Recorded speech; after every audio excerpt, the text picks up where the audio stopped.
Hello, ladies and gentlemen. Good morning and or good afternoon, depending on where you live. And welcome to this episode of Friendship on Air. The first section of panels where we will delve into conversation that you might want to know one another. This is for you. So if you want to make yourself known and try to get yourself conversed out, for one thing, there's lots of topics asking, trying to make friends. And yeah, we're gonna have it's seeing that I see that there's no one in here. I might have made the mistake of starting now.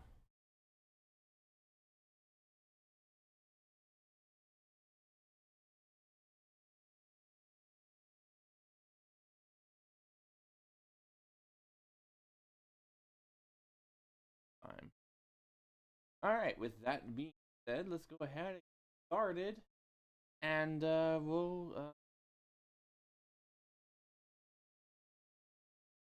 need to come back to. All right. No one's in the stage. No one to raise their hands. Let's go ahead and get started with today's topic. Um. All right. So uh, yeah, I need to give me a second. All right, so today I'm going to talk about the important process. Hopefully, you guys can actually agree with me on this. Few things. All right, so the importance of process. In Japan, a popular safety practice use of pointing and calling, finding action with visual and auditory cues. When performing an action, operator will both point at the object and call out that action that they're performing. And it's been scientifically proven to reduce the inaccuracies by up to 85%. This is because of reinforcing and the action and preventing habitual response. The key to the technique is actually creating active engagement of the individual with the action that they're performing. And the benefit comes not from the process, but from the response the process. And though the process itself is fairly rigid, point at the thing, speak out loud, it's applicable to a wide variety of situations. We can take this lesson, the active engagement, that improves outcomes. They can apply it to other situations. In software development, an area that often lacks proper attention in writing of specifications. Frankly, it's not particularly a glamorous job, and it's often tempting. It's tempting to gloss over writing a spec. I mean, I bet it is, especially if you're writing code as a solo developer. I don't know anything about code. Oh my goodness, it would I would freak out with the amount of code that we use. But the value of writing said spec is an exercise in active engagement.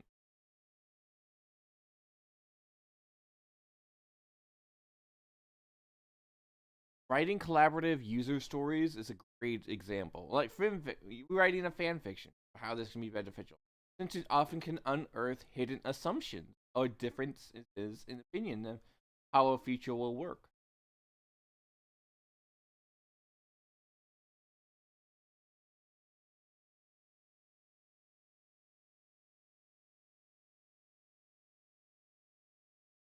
Even writing a spec as an individual, it can be useful exercise to think the implication process. Specs should always be reviewed by a third party before.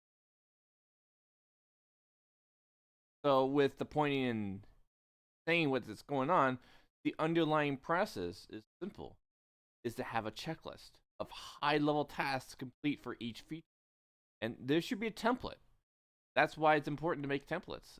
So you should always make templates when you plan something. So you can prevent items from being forgotten, and they can be slimmed down as a per feature basis.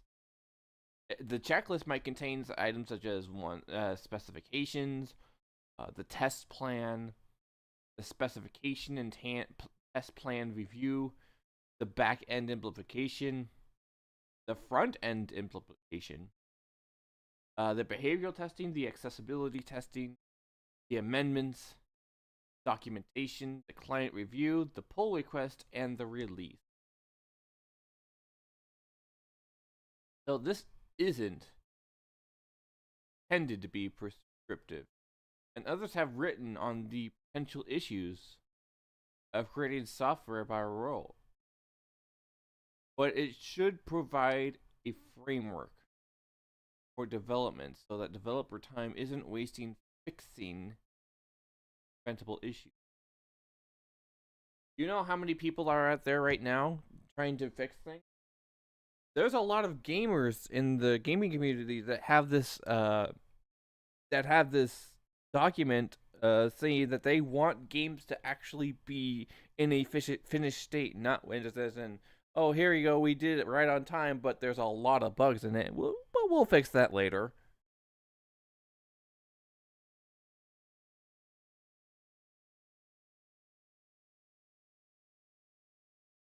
There is an importance to this. Developer time isn't wasted preventing preventable. And sure, it might take a lot longer, and it can instead be better and used. It can be used to actively creating software. A usual side effect is that this can also encourage more accurate estimates. Checklist spells out all the necessary steps to create a feature. But should you, and that's important, create templates. You know, it saves time.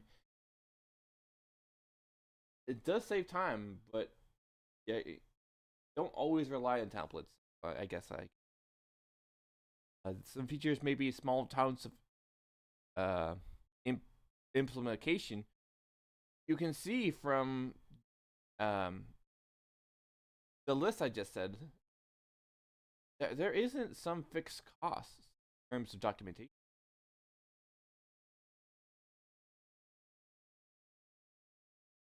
They just all need to be taken into. So, active engagement. What is active engagement? It's actually the act of paying attention. And I don't think more people have ever been not paying, as in the gamer community. Recent. Back in the days of Xbox 360, oh boy, was those the days. And the PS2, Kingdom Hearts, there were no bugs to be had. They only had one chance to fix said bugs.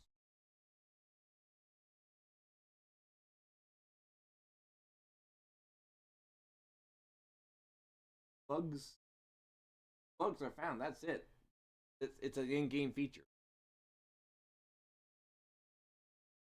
They had focus, had to have the game and testing to make sure it actually worked. And there are people like that. There's quality assurance people, but I think they skip the quality assurance testers anymore because, well, we are now their quality testers. We can have that for free. The quality assurance testers are there to make sure that there's quality and that there's assurance that the game is actually stable for, or you know, that one thing that may be stable for release. But then they got lazy because they could say, "Oh, I could just skip this part and just have our audience be the quality assistant." Are we being paid? No, we're just playing the game, and we had to pay for it just to be on their quality assurance team. That's another really weird way to make money. I will give them that. the response from the processes causes always follow the process. It's the importance of the process. It's not do it just a quick do it. It's the importance of, like I said, active engagement. Games back in the day they had a lot of active and the individual, because most of the games back then were single player, so that they had to make it great for the player so that they can play it on their own and having a great time. Fallout 4 and Fallout New Vegas, they had great storylines and a great amount of lore, and all you had to do was wander around the wasteland and you have no idea what to do going on, but the game helps you. So that's the importance of active engagement. But all of a sudden, if you have your game set as an incomplete kind of state, then people start getting angry and start, reporting that this is a bug, and then they'll fix that. Then I'll make more bugs, and they'll fix that, and then you just let your audience be active engagement point.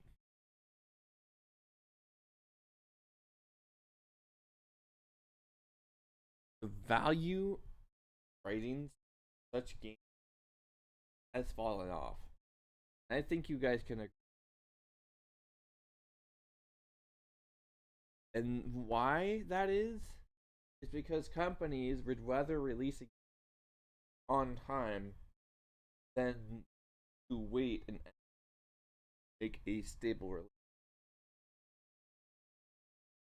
The only game that I know of that doesn't is still having active engagement and still is an unfinished state is Minecraft, but they have let the modding opportunities for people to try to actually mod it to their own specs, so that they can make their own kind of games and their own kind of servers. Active engagement. But see, people don't mind this kind of active engagement because then they can do it themselves and try to create better stuff from this game that people have to buy.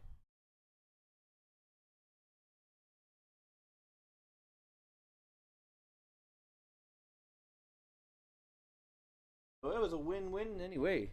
So maybe don't, if you're gonna leave your game in an unstable state, maybe have you ever just thought about using mods? Forza Horizon?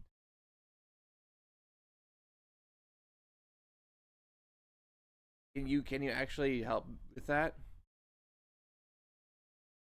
Yeah, could you like mod Fallout 4? Yes, you can mod Fallout 4. You won't get in trouble for that. Yes, you can mod BioShock. You won't get in trouble with that. It's a single player game.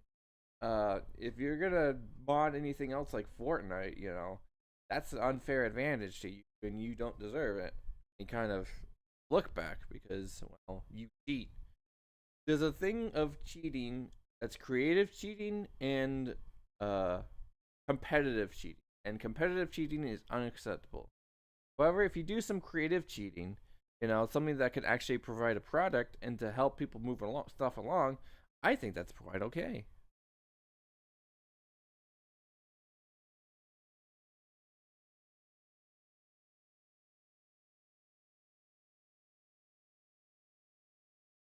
When if they had, so that's my current concern about that, and if they don't think about such things, then they should maybe think about getting a mod into. That's the importance of process. The safety practices is pointing and calling, as I told you out before. These are us. The act of pointing and calling out. That is literally us. We are actively pointing and calling with visual and auditory clues saying, hey, this is a bug, please fix it. We actively call this, and then we expect to be, compensated for it. Let me play a little bit of devil's advocate and play the part of the business now.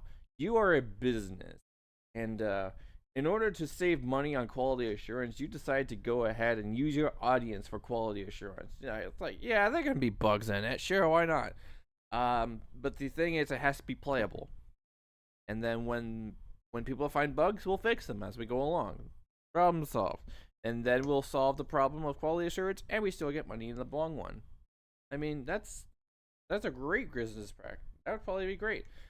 But maybe add a little bit of modding to it too, so people can maybe fix some of that without your help. You know, people are really skilled, and if you give them enough time, if you give people enough time, they can fix usually anything that you throw at them just to play a game. Excuse me, drinking water.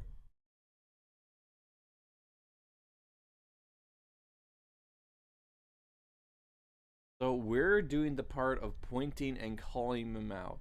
And we're being very toxic to them, and it's not helping them at all, but it actually is helping them because it's giving them the opportunity to say, hey, we fixed it. We hear you, gamers, and that's why we have you. That's why we get rid of our quality assurance people. Do we really need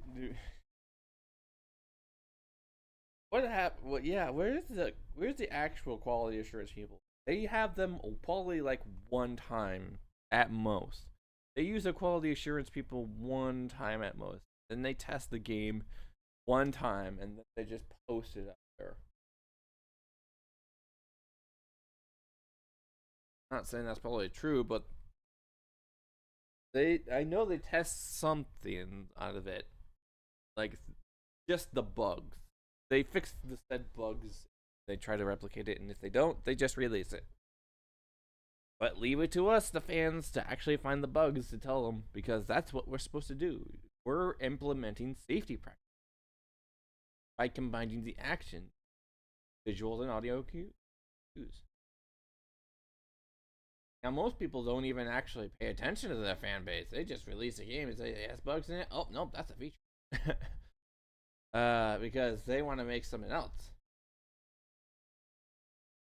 Active engagement is in order for companies to actually get a great fan base, you need to have active engagement, visual, and make sure that they're being heard. Maybe this is good for the long run. The benefit comes from the process, but from the response to the process. Point at things, speak out loud. That's all you need to do. Very applicable. Now you could try to apply it to that. I would probably suggest you probably do that.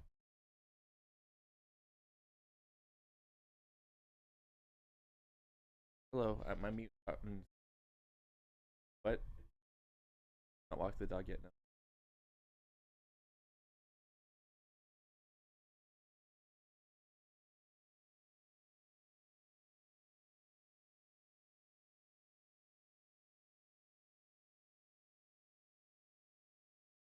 All right. Well, if we're gonna have a response from the process caused, it is although rigid. No, always check. Always check to see if the process is always gonna work, and maybe not even trust the template. Templates are there for your safety and actually follow, or to follow a set of have to keep doing that time. But at the same time, not everything has to rely on.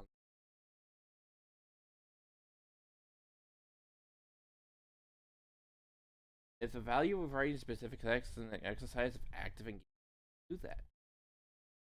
Why not give this a go yourself? Maybe you can find yourself doing something that doesn't follow with the amount of templates that are there.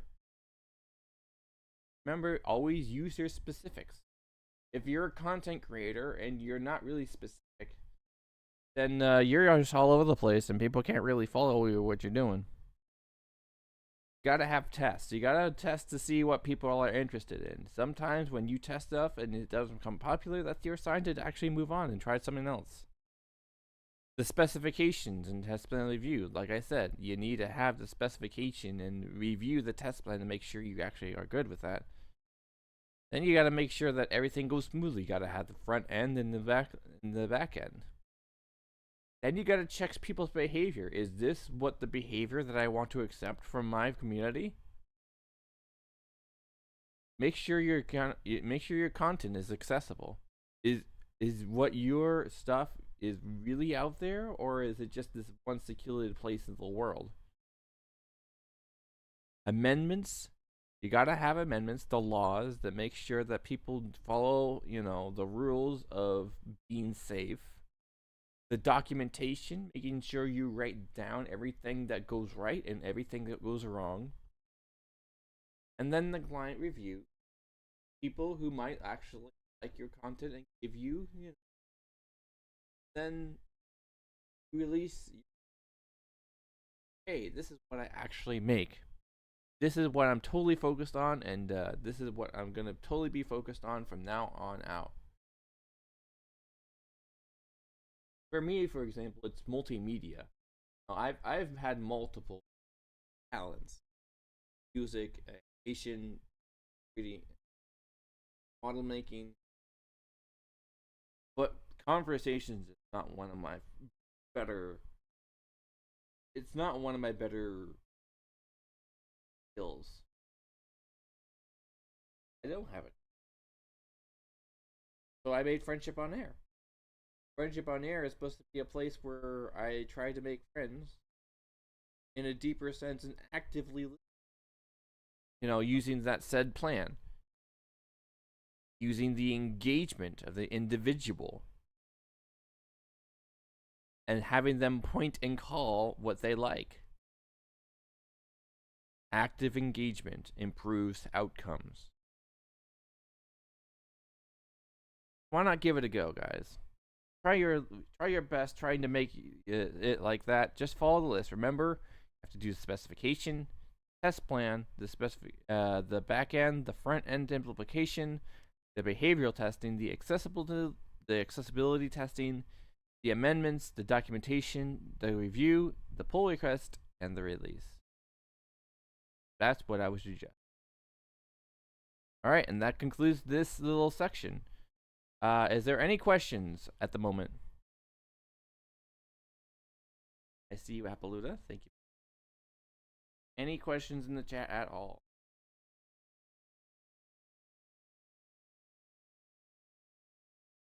Going once.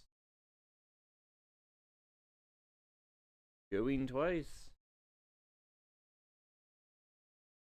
Well, speaking of active engagement, I would like to invite you all to join Discord. Have some interactive of your own. You can have some friend time and some talk about whatever you want to talk about and catch up. But until then, we're gonna have a my goodness, this look right. It looks like a 10-minute break. I did forget to feed the dog.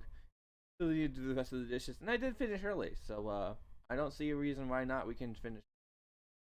We will return, and when we come back, maybe Appaluda would like to. So then, intermission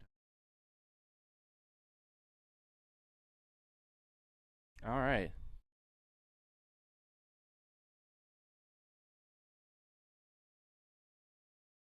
At this time, I would like to once again apologize to everyone about that minimalist section, but we're gonna fix that now.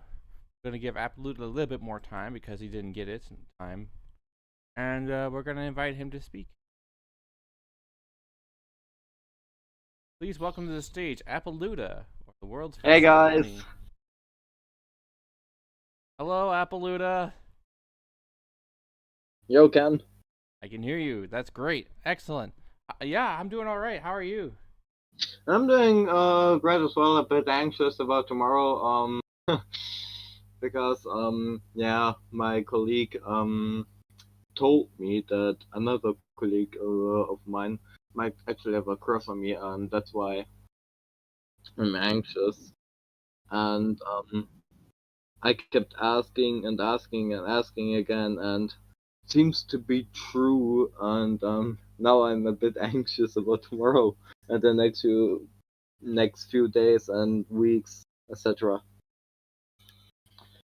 But anyways, Yeah. So, what's this panel gonna be about, Appalooda? actually, for I think uh topics to talk about. Yeah, of course, I would like to talk about my sport and stuff. Um, You can talk about that again if you want. yeah, true. Yeah, of course. Um, the thing is, when I started track and field, well, actually, that was before I started sprinting, uh, competitive sprinting. I actually tried to impress my school crush with being a sporty guy, but it didn't turn out well. But in return, I discovered my talent of running. And when the track and field world championships in 2017 came around, I was watching Usain Bolt running. I knew he would retire, and I cheered him on. Um, and he won. I think it was the semifinals. I don't actually remember, but it was definitely not the finals because I think Justin Gatlin won, Coleman second, and Bolt third. Um, and then that was the point. Um, you know what? I'm gonna do track and field by myself. So in 2018, I joined my first track and field club. It was a rough start. My legs were hurting, like my entire body was in pain because I was not used to actual track and field training.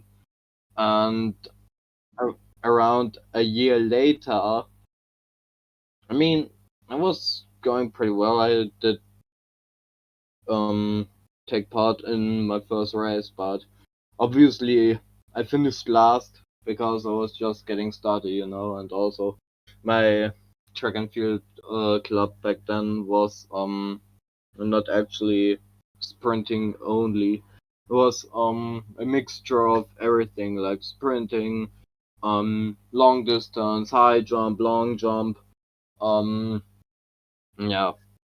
And last year, I actually got kicked out of my old track and field club, my former track and field club, because I was simply too old.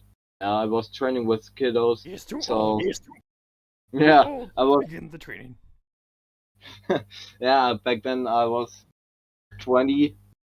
I turned 20 last year, and I'm gonna turn 21 in 3 days actually. Happy birthday. Oh, thank you. Also, it's not just my birthday.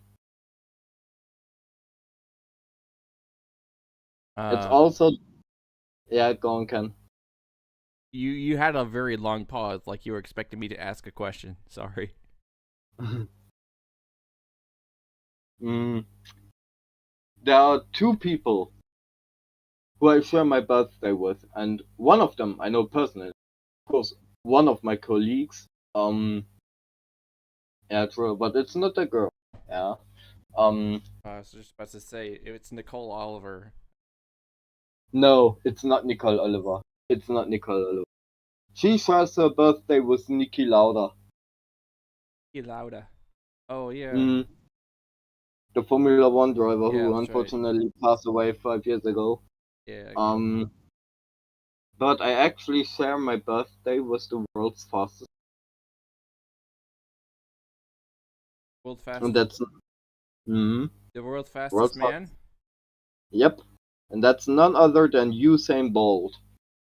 That's got to be fate right there. Mm, you know, I was supposed to get born like a week later, but I think God meant like to be no, you're gonna get born on August 21st. Back then, I had no clue that I share my birthday with Usain Bolt, and when I found out, I was like, no way. It's still crazy. and it's still cool the fact that I share my birthday was Usain Bolt, and yeah, I think that explains why I'm the world's fastest pony.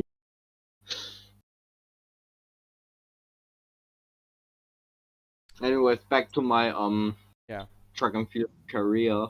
Um, in 2019, that's part from my track and field career, but I had to take a very long break from training because I literally broke my left foot on a class trip, on my final class trip. Yeah. When that happened, I tried to take a few steps, but I couldn't do that. It was such an absurd amount of pain. I knew there was something broken. And the same evening, I went to the hospital with my dad, and oh boy, I was so lucky. It was just a crack in the bone, just a little crack. But regardless of that, I was forced to take a break from training, for half a year or so, or no, not half a year, 6 weeks, 6 or 7 weeks, but still, that's an absurd long amount of time. And of course, I had to get back to training sooner or later. But on one day, when I did long jump, I couldn't properly walk. After I took a few jumps, and then my former coach said, "Go home, rest your foot. When you're fine again, you can come again." Yeah. Like, And then, yeah, go on, Ken. how is that? I mean, it is the best way to do it, but didn't you kind of wish you could be, somewhat running? Not. Yeah, back then, I have little memories, but I did do the whole warm-up procedure. But long jumping, yeah, yeah. You were My still. coach noticed. What? So you were still doing the long jump, even though your No, foot was cracked. no, Oh, okay. no. Oh, Wait. You mean nowadays or back then? back then. When Yeah, I did do the long jump until my former coach, sent me home. mm, Um, and I was just too determined to keep going. Um, yeah, but it ended like it is. I can see that. And this year in February, I joined my track and field club I'm now in, and I must say things are going pretty well so despite still struggling in the races with a false start on my account. Um, yeah, I mean, come on, if you share your birthday with Usain Bolt, you gotta have at least one false start, yes? At least one. You're at least permitted one. Yeah, but yeah, of course I got disqualified immediately. I didn't know that I caused the false start. I was screaming and yelling and swearing, and I told the guy who disqualified me later on. I immediately told him, "You don't have to tell me, sir. I know what's going to happen to me." But then he told me, "Yeah, but I have to tell you anyways." And then he said, I think it was in lane 3. And I think he said, lane 3 disqualified. So, and I was like, "Okay, pack your stuff, go home." Of course, I was pretty upset with myself, and my coach also noticed it. I was a bit red faced when I came back to training, and my coach immediately confronted me with that. I was like, "What was going on there?" And I was like, "Yeah, maybe I did a little false start." Just a little one. Yeah. I did totally not to totally jump the gun, just a little scratch, just a little too early. Yeah. Yeah. Are you doing But okay now? what I'm doing fine. Doing absolutely. Um, you know, and then like I think it was just recently, like what, like I don't know, 2 or 3 weeks ago. I was during a training session. Um, well, I suddenly had a sore pain in my left foot whilst I was sprinting. I wasn't going all out because I had 10 times 80 meters ahead of me, and I did not go all out, but then yeah, at some point my left foot was just like, Oh no. and then I knew something ripped in my foot or something happened in my left foot. So I immediately went home because I was told to go home and rest my foot. So what actually happened is I assume because my mom did massage my left foot, and the more she massaged it, um it got better and better and better. So I can be really glad that nothing critical ripped in my left foot, because I would have forced to take a break for, oh dear god, I have some noise in my left ear. Ah, no. Ah, now it's gone. There was a peeping noise in my left ear. Oh no. A peeping noise is not that bad. That actually happens. Sweetness. I don't know how you said it. Yeah. Anyways, where did I left off? Yeah, about my left foot. Yeah. Um, I can be really glad that nothing ripped in my left foot, because I would have been forced to take a break from training for like weeks or even months. And yeah. And then my right side tendon um also happened just recently. Started getting really really stiff on a Monday, because I think I didn't properly warm up, and I had that pain throughout the week, and like a week or two going on now. And yeah, on Thursday everything felt fine again. Yeah, even my colleagues told me, my track colleagues, or not my colleagues, they told me my running form was very good that day. I think I was in a very good shape. Hmm? Yeah. Mm, but when I came home from work,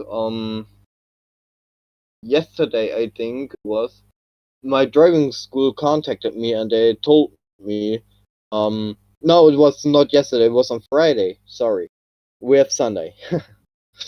um, on Friday, my driving school contacted me and told me that my simulator appointment will not take place because the simulator broke. And I was like, yeah, brilliant. Hmm. So what I did yesterday is I went with my dad to the traffic training area and had a bit of driving to do. But there was also an issue: the stupid first gear. The first gear was like not wanting to get in, but fortunately I was also able to start from second gear. I usually do that first gear, but I'm able to do it from second gear too. Yeah. Also did some double clutching. Gearbox didn't make the ugly noises, the ugly screeching noises. Yeah, everything was fine. Also, What I also what I also remember my track career is, um when I competed in the 60-meter race, I actually had just recovered from a cold. Yeah, I was told to not get to the starting line and race, but I did it anyways. And that was ironically my best race so far on the 60 meters, because I was like keeping up with my competitors. But then I broke down. My body broke down like around halfway, because I had still to recover from the cold, you know. And if I had advanced to the finals, seriously, I think I would be dead by now. That was the craziest race of my life. That I pulled this off. Okay, I finished last, obviously, but it didn't matter for me. It was still a win for me because I overcame myself. Um, yeah, I still remember it to this day. Maybe this winter there will be another 60 meters race, indoors, which I want to compete at, and then we will see how this race will turn out. Mm, yeah, I mean my starting got better just on Thursday. Yeah, when I did a 30-meter acceleration. Yeah, Ooh. my training colleagues accelerated from the line, and then I accelerated from the line. I flew by them, and I was like, "Yo!" I was, my jaw literally dropped because I had never experienced such acceleration before. Ooh. It shocked me. It really, really shocked me. I was literally scared in that moment for myself. I was like, dude,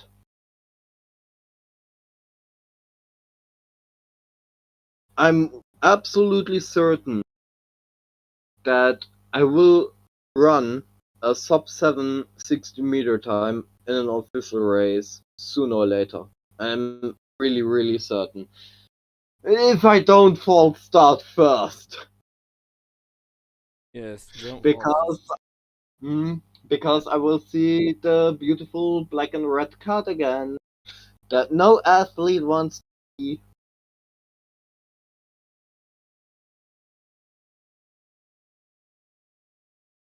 Yeah, nobody wants to see that kind of card. Well, thank you for Mm, that little story. yeah. Also, what I also okay, Usain Bolt brought me into sprinting, but also one of my idols now is also not just Ayrton Senna and Niki Lauda, but now also Dick Fosbury, This. the guy who revolutionized the high jump. He invented the so-called Fosbury flop in 1968. So back then in long jump it was like you have to get your center of mass above the bar. But Fosbury was like, what if my center of mass goes below the bar, but my body goes above the bar? So he changed the approach and jumped head first over the bar, arching his back in the process. He won Olympic gold, never returned again to the Olympics. And Fosbury was a bad high jumper. Some people even said he couldn't even jump over a chair. But Fosbury never gave up. He even revolutionized the sport. The newspapers dismissed him as a curiosity, like, oh, look at the guy, Fosbury, he's like a two-leg camel, But Fosbury said, yo guys, please shut your mouth and watch me sailing over the bar.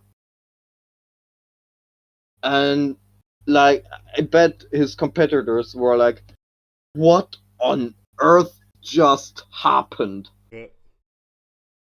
I mean, the standard technique back in 1968 was, I think, either the Western roll or the straddle. It depends more like what fitted better for you. And Fosbury was a bad straddler. Yeah, so he invented the Fosbury. History, Appaloosa. Thank you for speaking on this panel. Let's give him a round of applause.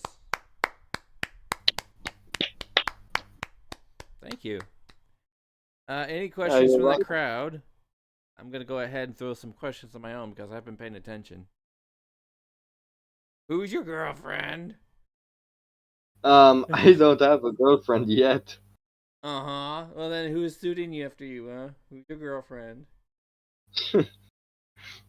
Cancer, yeah, it's like I said, a colleague of mine.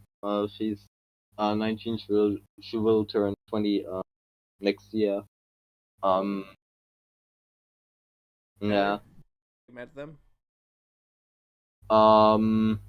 Yeah, like I encountered her the first time last year in September, I think. Um, yeah, and we immediately got along with each other. And she also knows that I'm a really, really fast guy when I kind of sort of my explorations. Of course, I wasn't going full speed because one, I don't want to pull a hamstring, and two, I wasn't running in track spikes. That's right. And three, I was running on tarmac, not rubber track. What's the difference between tracks? Have you ran on all tracks?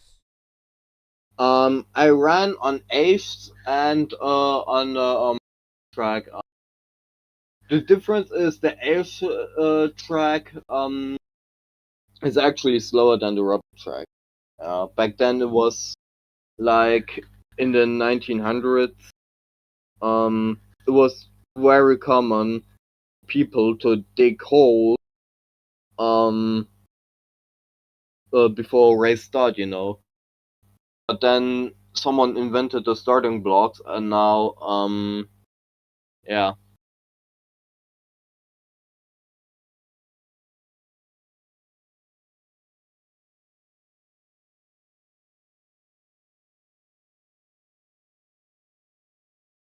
Come on, Kenneth. I know this question. Ask more. I know I had more questions for you, Apple, and I'm drawing a complete brain. It's okay. The thing is, I want to mention is also this is the last time that I speak on this convention as a 20-year-old because I will turn 21 in 3 days. Yeah, happy birthday, man. Yeah, thank you. And you, I actually have I have the complete season 1 of My Little Pony in my home. Ooh. Well, of course. Yeah, go on. Can I? I meant to ask you what do you want for your birthday? Oh, yeah, I will attend PonyCon Holland. Actually, I'm happy with that what I have. I've always been a humble guy. I never had any big wishes. Apart from that Lego game, I really wanted to have back in the day, but apart from that, I don't have. The Lego game from back in the day. Which one is that? Yeah, Lego City Undercover. It's basically GTA, but in Lego style.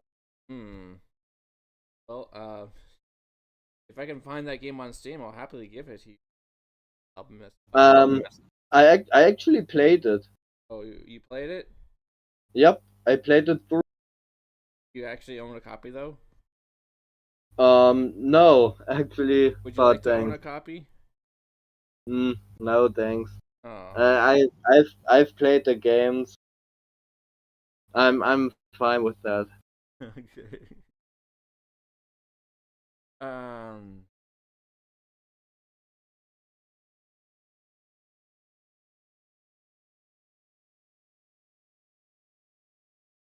have you seen the Olympics games and how they stopped the race because someone didn't hear the gun go off?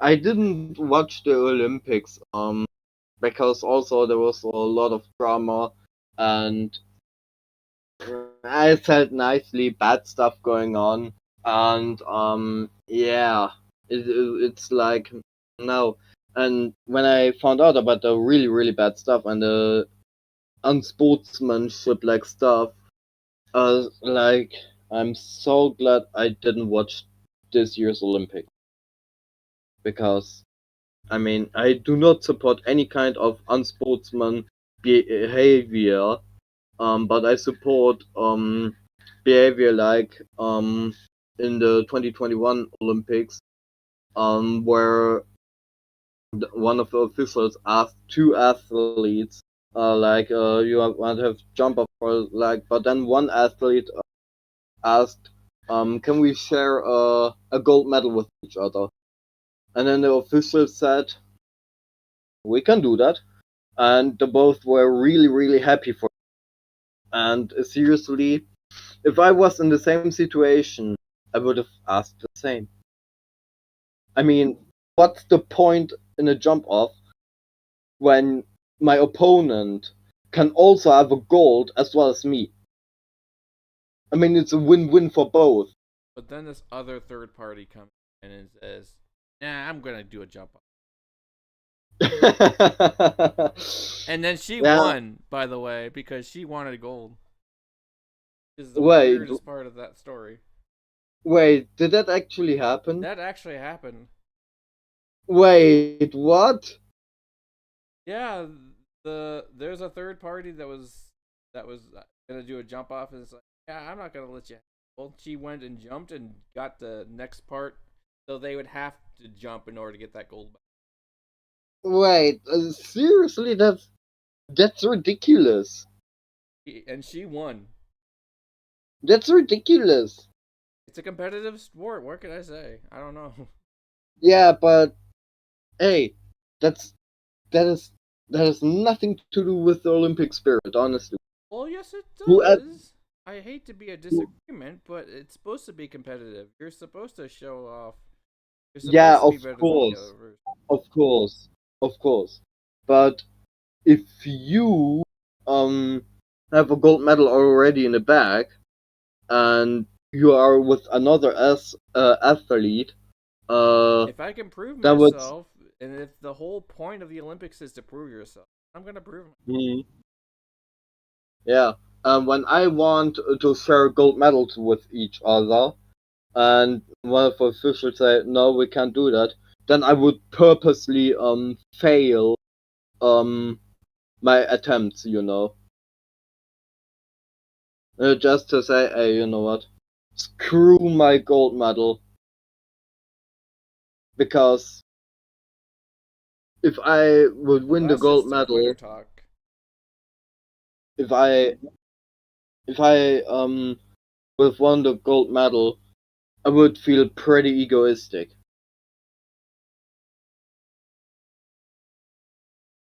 and I don't want to be an egoistic guy. It's not about ego. And he did it legally. It's I not like know, he cheated. He had I perfect know, opportunity to show off. I know, but It was an option. celebrating my gold medal, um, for me it would feel like, oh, it would feel like, yeah, it's just wrong. Of course, I would be happy that I won gold, but seriously, a gold medal is nothing worth if you celebrate because your opponent got beaten by yourself. And seriously, I'm not that guy. Yeah, only my performance. I would ever just celebrate on my performance. If I finish, let's say, fifth in a race, I would run a 10-second flat. I would be still very happy. Hashtag I bro would nature. celebrate. 10 seconds flat. Yeah, but there are guys who can run meters under 10 seconds. Any other questions? We got to get out of here. So thank you so much, Appaluda. Yeah, it has been a pleasure, like always, and thank you for inviting me. Yeah, thank you for talking, and we will see each other on the next segment of Friendship on Air. Stay tuned.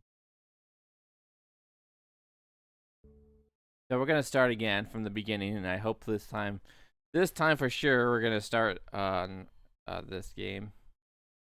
So this panel is brought to you in part by Raid Shadow Legends. Now hold on, don't you groan and grump and complain like many of the other people. Just hear me out. Raid Shadow Legends is, I don't know. It's kind of it's not bad as everyone thinks it is. It's people think that it's gonna be like a slot machine, and in ways it kind of is, but it doesn't force you to make stuff. All you have to do is participate in missions and be at a certain level before you start making real coin. Like, this actually rewards you for most times played. So let me give you the basis and the lore behind Raid Shadow Legends. And for this, it's asking me to log in again. Okay, it saved this time. Just a second.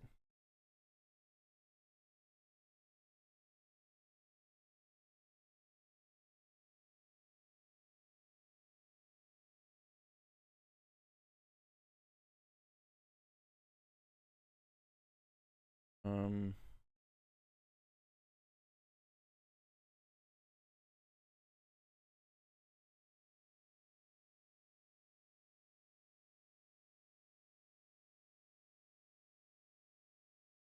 that's not what I'm looking for. I am totally failing at this point. I am so sorry.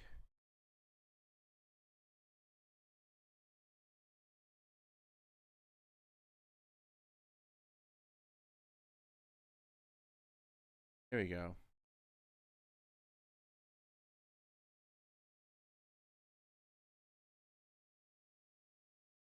I have lots of.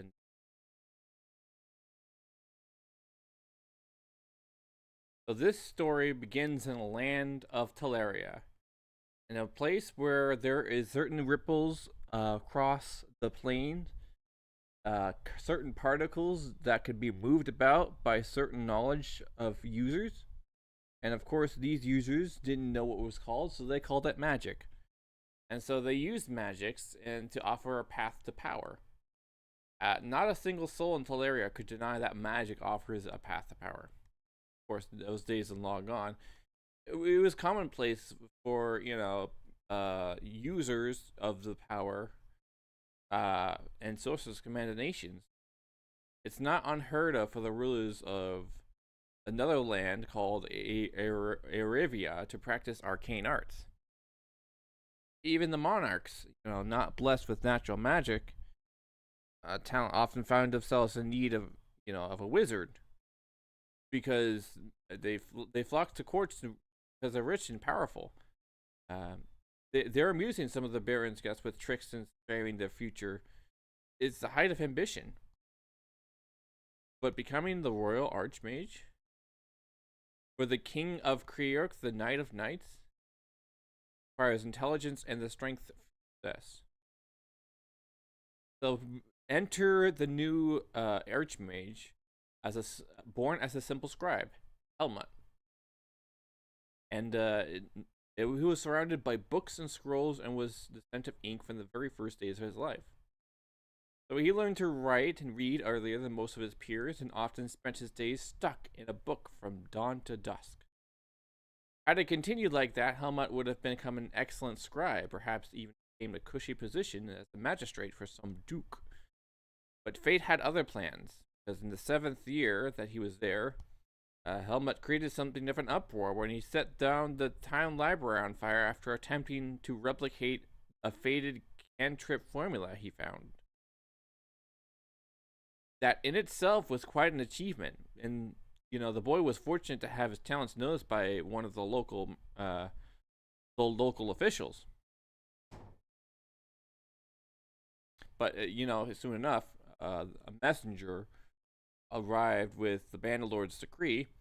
Get out of here, because you're too dangerous.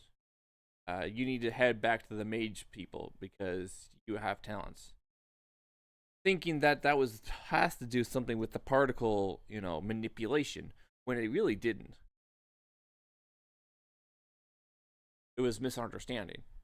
So there he would spend the rest of his formative years to learn a new craft he was not even called to do in the first place. And it was a very long time before he actually became to know of this knowledge anyway. So it was a win-win for him, I guess.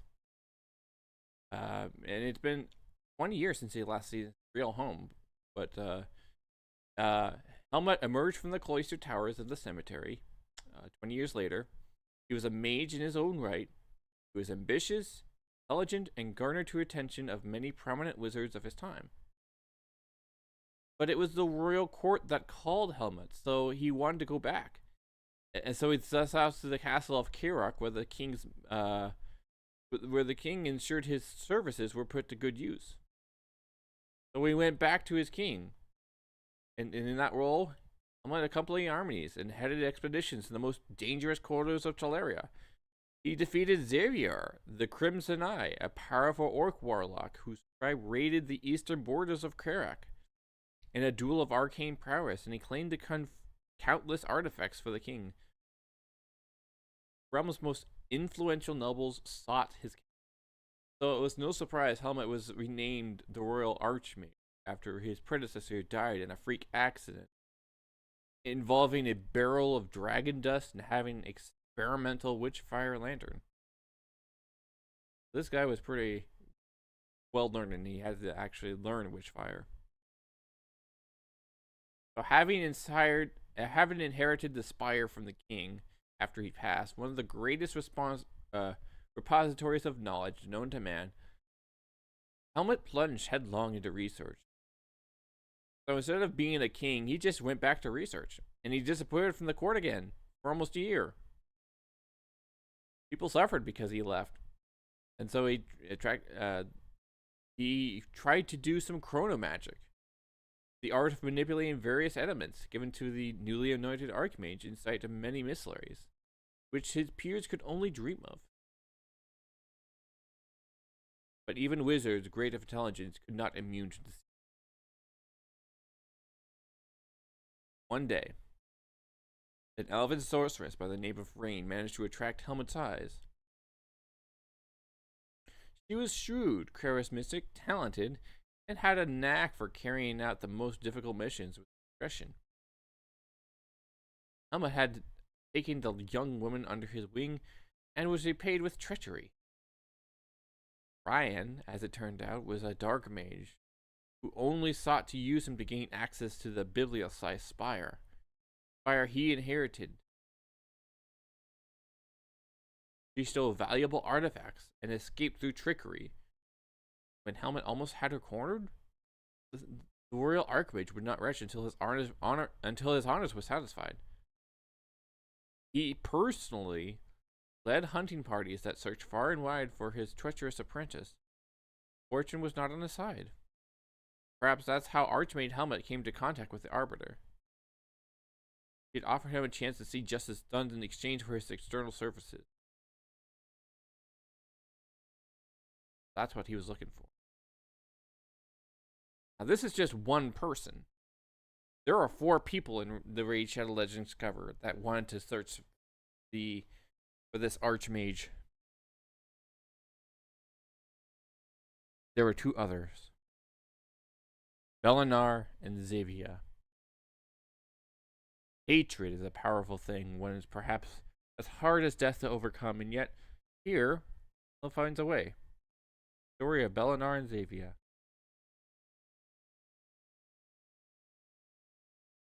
Cruel fate had them fight on different sides from one of many conflicts because of the high elves of Aravia and the exile known as Dark Elves.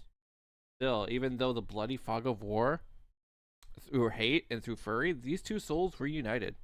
So it was a very classic Romeo and Juliet story.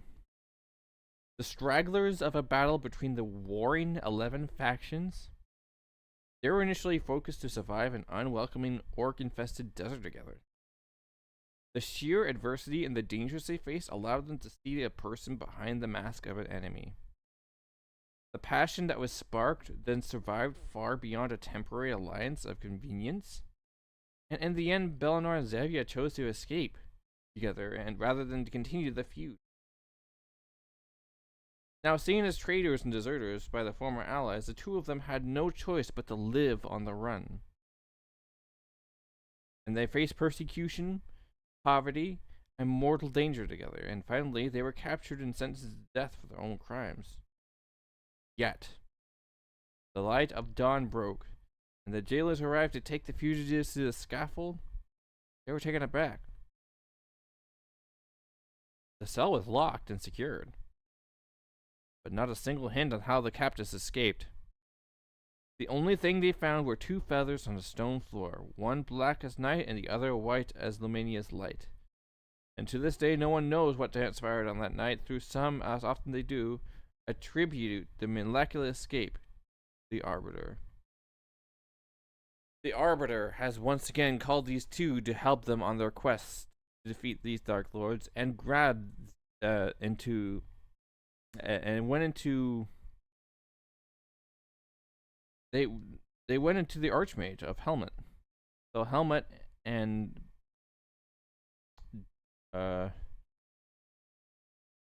Belthar and Xavier are now part of the group.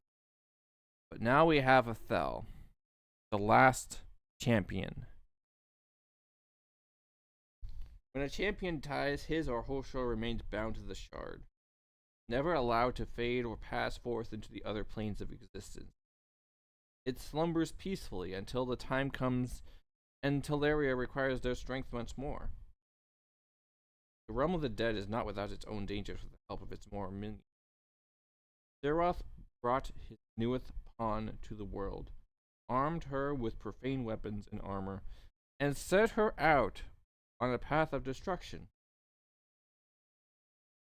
It is nigh inevitable Dark Athel shall one day clash in battle with her hatred sister. With Seroth's power on the rise, and the shadow slowly creeping in to consume all, not even the souls of the just and the pious are safe. Reviving Athel after she and the others in a party had fallen to Helithor's flames was no easy task. Eager to gain a powerful servant, Seroth was swift, tried to corrupt the noble Paladin's heart. Arbiter intervened, and with Athel's own spirit resisting desperately, managed to purge the shadow in a short but grueling battle of wills. Alas, their victory was far from total. Athel was brought back as pure and determined as ever, but a fraction of her essence was lost to the shadow, and from it, a dark and twisted reflection was reformed. And through similar in appearance and skill, Doppelganger craves nothing less than revenge. And so here we are. We have 4 champions. You have Athel, Bellinor and Xavier, and Helmet. These 4 champions was tasked to do one thing and one thing alone, to capture Seroth by whatever means necessary, for it was the originator of the powers of darkness. But in order to do so, they would have to give themselves up. And the Archmage warned this. But they would rather see a free world and to die than to not have it free to live. And that is the start of the lore of Raid Shadow Legends.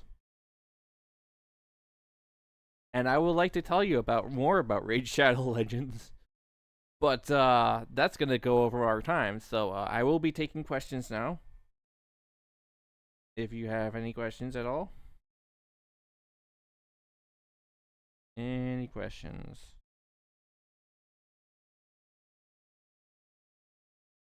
Going once? Doing twice. All right, we're going to break for lunch. We will take a 1 hour break. And when we return, we'll have some more talking and have some more greetings. But until then, enjoy some lunchtime with each other. And see you soon at 3 o'clock when we're going to have a DJ segment. That's going to be fun. See ya.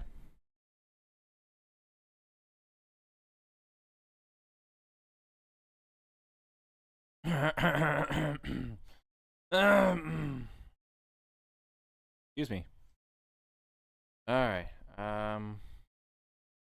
Guess it's up to me to do the next segment.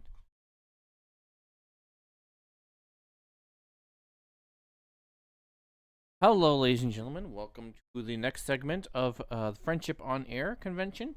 It is a convention where we try to talk to each other and try to get to know one another in a deeper sense.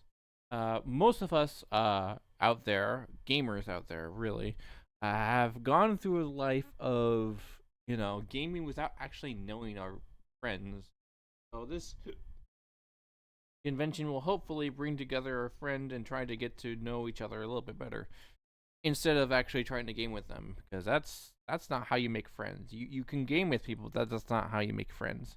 And so here's gonna be a way to make friends, is to come to a convention, talk on panels, see what people like to talk about, and then people will listen to you.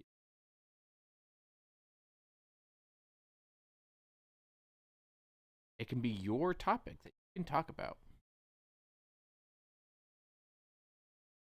And today's topic, which I want to bring up, since no one is on here, is what my life has been like on the autistic spectrum. Autism is it can be a very powerful thing. People say that, hey, if you're gonna be, it's a label that you can't remove. It means you're someone different than the crowd of people, which I like. What is normal nowadays? You can't ever be normal. I guess everyone's autistic if we're gonna say that. But autism is, especially Asperger's. When you have Asperger's, you don't have that same amount of skill level of other things than it is what you should be. For example, I am really great with filmmaker. I like making music, and I like making 3D models. Doesn't mean I'm good at socialization. Doesn't mean I'm good with words. I'm trying to be good with words. I'm really trying, but I'm struggling. I'm struggling. That is an apt word. So when you're autistic, you tend to do things. You fidget a lot, and then you stuff. What am I doing? Trying to figure, and then you try to something up. For me, that is when you're autistic, trying to mutter your way through, and you don't know what you're talking about. But when it's hard, with having that label. How does one find out that they're autistic anyway? Well, I'm no expert. I wouldn't know. I haven't been tested for autism, but I'm pretty sure I have autism. A lot of actions that I've done has been acquainted with autism. I just ask a lot of things. I just be autistic, and it's. I'm saying be autistic. That's like a cover up for. That means a lot more than being having brain chemicals, right? I have these brain chemicals that block and inhibit my ways of learning something that I'm just not interested in. And truth be told, yeah, I'm interested in animation. Yes, I am interested in music. Yes, I'm interested in 3D modeling. Yes, but that doesn't mean I'm interested in like making conversations. That's why I'm trying to learn. I am forcing myself to learn, trying to make information.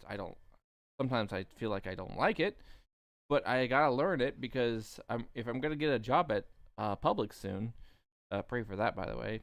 if I'm gonna get a job at Publix pretty soon, then I might as well get myself up to date on how people speak. And so far, I have been making bad influences. All right, I just a few days ago, I thought it'd be a great idea to come to someone and try to make a friend of someone. Right, that doesn't sound too bad. And so I thought it was going to be a neat idea just to say, hey, I come here with truce. Bad worded usage. I'm just going to tell you that right now. That is bad word usage. Never say to someone, may I come under you with a flag of truce, because that insinuates. That insinuates you've been warring with the person, you've already insulted him before you even started talking to him. That's not how you're supposed to talk with people. Words actually matter. But see, I just throw around stuff because I wanted to sound cool. And that's my reason. That's the only reasoning. I have no usage for words. I just do not care. I just like, hey, this is cool. Check me out.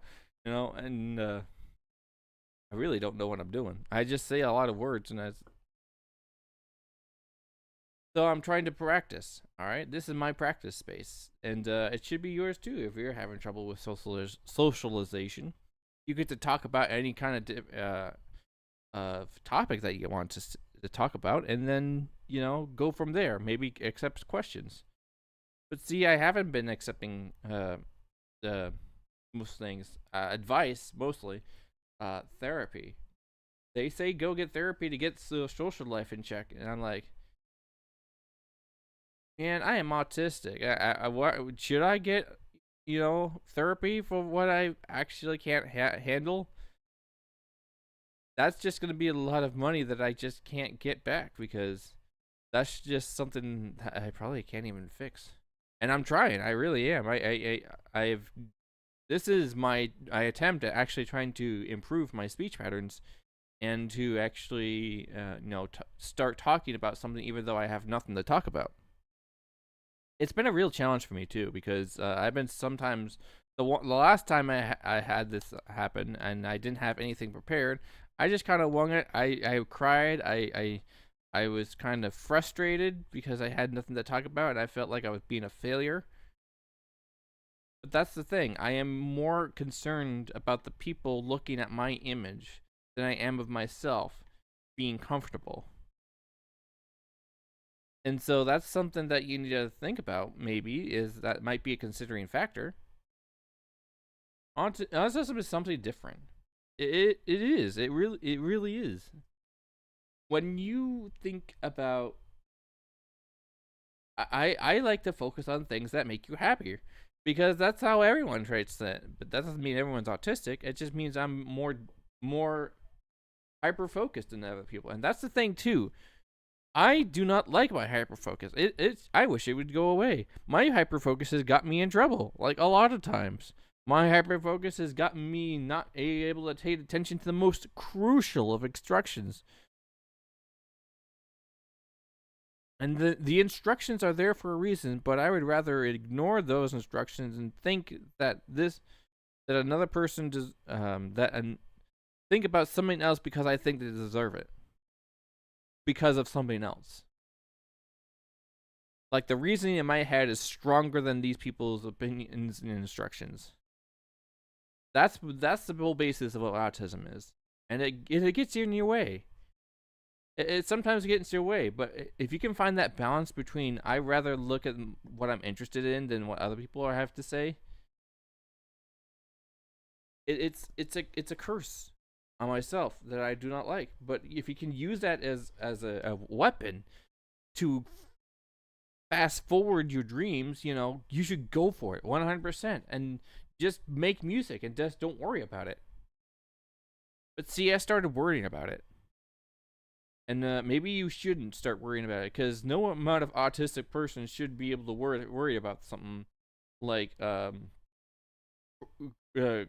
critical thinking and crucial opinion. You're supposed to create because you want to create nowadays. But how can you actually do?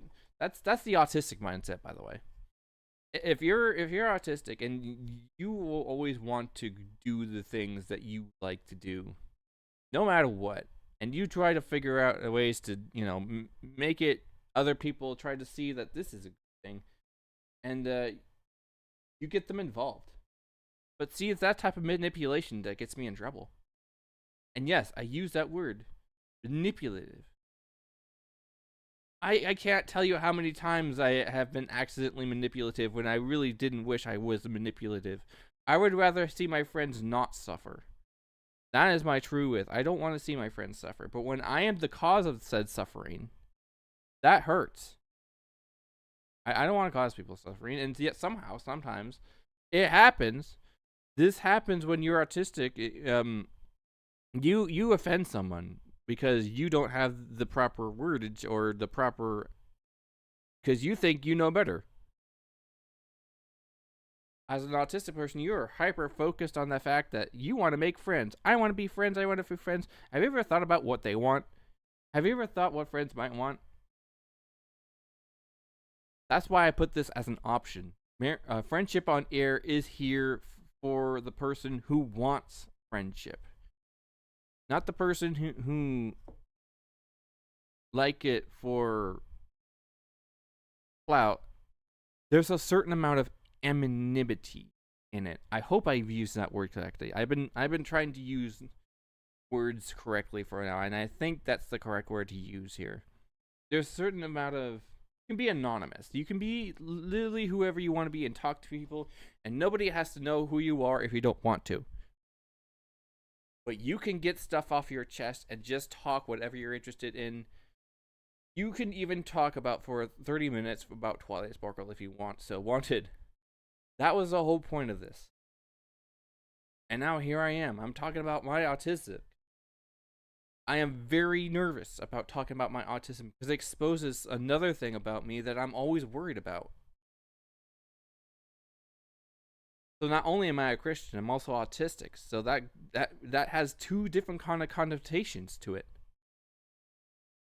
First of all, I am a Christian, which people kind of say, all right, so you believe that there is a God. So what? A lot of people believe in a God. And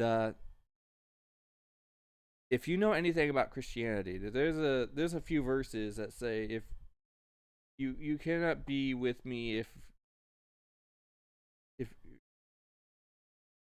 the TLDR version is, you can't be with me if you're different. At least I don't remember where that verse is from, and I wish I had that verse in front of me, but I'm pretty sure I saw a verse like that. And I was like, Lord, I don't want to be different. I was born this way. How can you punish me for something I did? And that worries me sometimes. That's just another thing that I'm always worried about. But I would talk about it here, but this is not a religious talk. That'd probably be the next panel probably. So autism, yeah, I've been autistic, and I've been suffering through autism for the last 3 years, and I do mean suffering. Before I even had internet, I was just creating music because I wanted to, and I didn't have any jobs because I didn't want to, and it was just more comfortable that way, and I just enjoyed doing it. I wasn't making any money. I didn't have to make money, but now I'm adult. Now I have to do the adult things that I didn't have to do when I was a kid. I have to worry about my future life. I have to worry about getting a ride to Publix or something like that. I have to worry about that. I didn't have to worry about that before, and I wasn't trained to learn about that. Because here's the real situation: you might learn school, and you might learn math and stuff, but the real life situation is you learn from the people you work with, and then collect money from off of it. Which makes you think that schools are kind of worthless because it doesn't really teach you how the real world works. Rich people may think that making other people rich is a good idea. That's how all jobs work, though. The rich people will always think of trying to sell 10 times the amount of other people. It's like called 10xing. I don't understand it quite myself. I'm still getting into the business thing, and it's confusing as all heck. But that's the business part of the world, and I think that is cringe. Gonna tell you the truth. I think that part of the world, trying to think like a rich person, sounds like the most cringe thing to me. I do have to admit, because it makes you neglect the most important people that you're actually doing it for.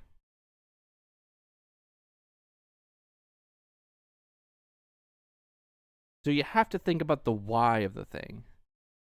Or maybe I got that wrong and out of proportion. I don't know. I'm trying to say that if you focus on your business, you realize that you're not focused on anything else during that time, and that makes them suffer because you're not you're not keeping tabs on the people that are, making their way through life, and they don't know what to do, and they're just like, yeah, good luck. I didn't have any ideas like what I was doing.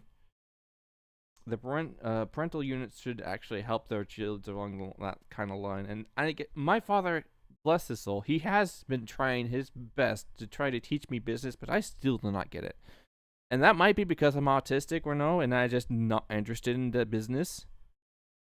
But you should know that I'm autistic, right? And I don't have that interest. My interests are in music and animation, and I love doing it. I would rather be poor doing the animations and stuff and not, because it's my favorite thing to do. And it's what I'm comfortable doing. So, but, at the same time, you gotta act like a grown-up. You gotta have a job, and you have to have money. So, you're gonna have to go out and get a job, You can't just stay here and, eat from off of us forever. We're providing for you. Oh, anyway, when you're autistic, you have to figure this stuff out yourself, and then maybe normal people don't cry because they have to change their life. They're like, all right, this is just temporary. I'm just gonna do it. But for me, it's a big deal. When you're autistic, you take everything seriously. Like, oh my goodness, I have to take a job. I've never done a job before. I am freaking out. That is the autistic line. It's not fun being autistic sometimes. When you really get passionate about something, you just you want to spread this out, and you just want to talk about it, and I guess that's what I've been doing for the last 3 days that we've been live. We've been talking about autism. We talk about topics that have interested me, and I've done my best to try to do stuff. And I broke down. I have broke down on this friendship on air because I had no idea what I was doing, and I do that. All right, as an autistic person, when I don't feel like things are going my way, I break down. I feel like I've failed, and I don't want to feel like a failure. I want to feel, like I actually am doing something right. And that's probably unhealthy. Because at the end of the day, whether you're trying to make other people happy or not, that's impossible. You're not going to make everyone happy at the same time. Something you have to realize. And I'm not getting it. I'm trying this friendship thing. I'm trying to add to your friendship, and I'm trying to learn about what everyone is interested in. Appalooda has been a great help with the friendship on air stuff. He's been telling me stuff that I didn't even know about him because I was too busy playing games or making music because I didn't try. So this is me. I'm trying, and I really am. I want to get to know you, the person who is watching me, the streamer, because let's be honest, I am too hyper focused in my arts. And I tried to talk, but I'm not gonna write anything down like I am right now. I am literally whenever somebody comes on the Friendship on Air, I write stuff down because I want to remember it.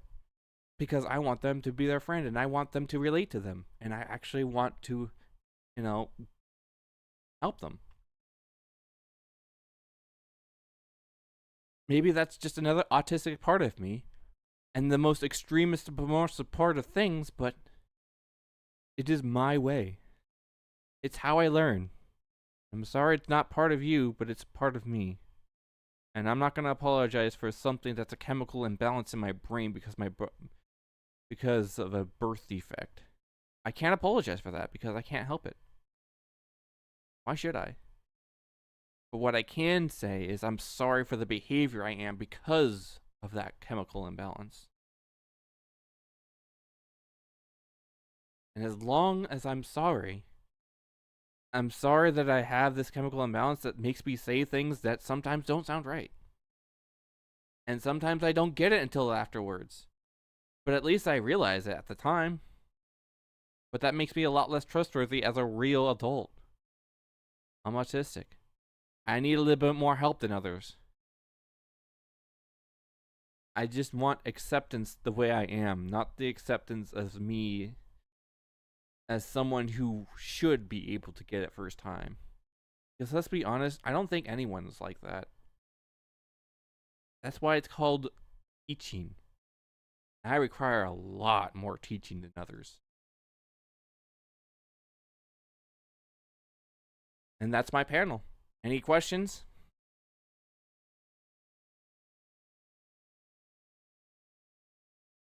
Going once.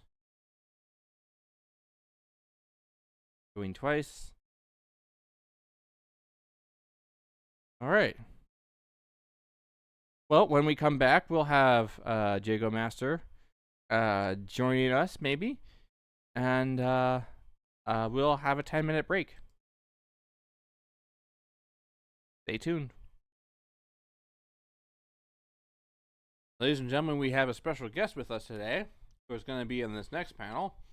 So if you would please put your hands together for my friend Jago Master.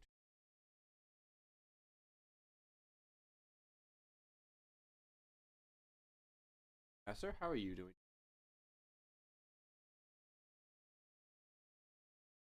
I have a little bit of an audio issue. It looks like he's muted. Hello, Jago Master. Hello. And how are you doing today? I'm doing well. Good. I'm glad to hear it. It's hard to feel good at these kinds of times. Sometimes you feel depressed, sometimes happy. I'm glad you're feeling happy. Yeah, me too. Oh, what would you like to talk about?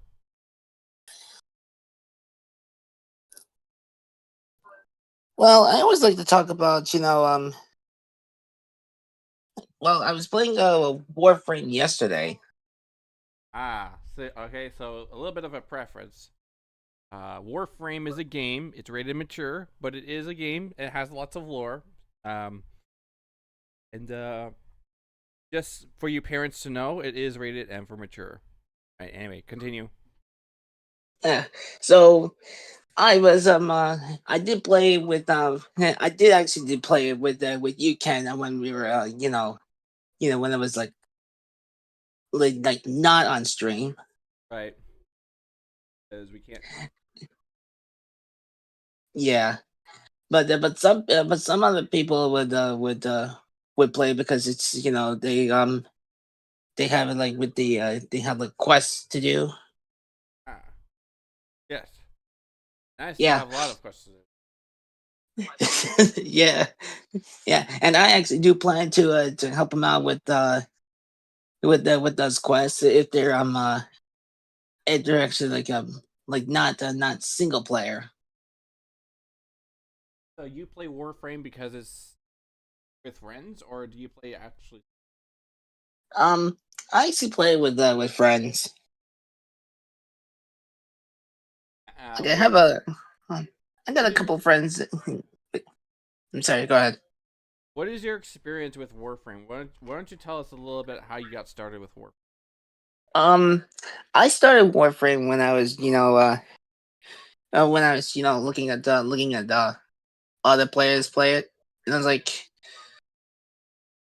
I thought, okay, this may be something very interesting to try. Like, I started off as the Excalibur.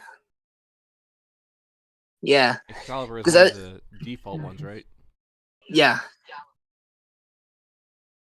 You?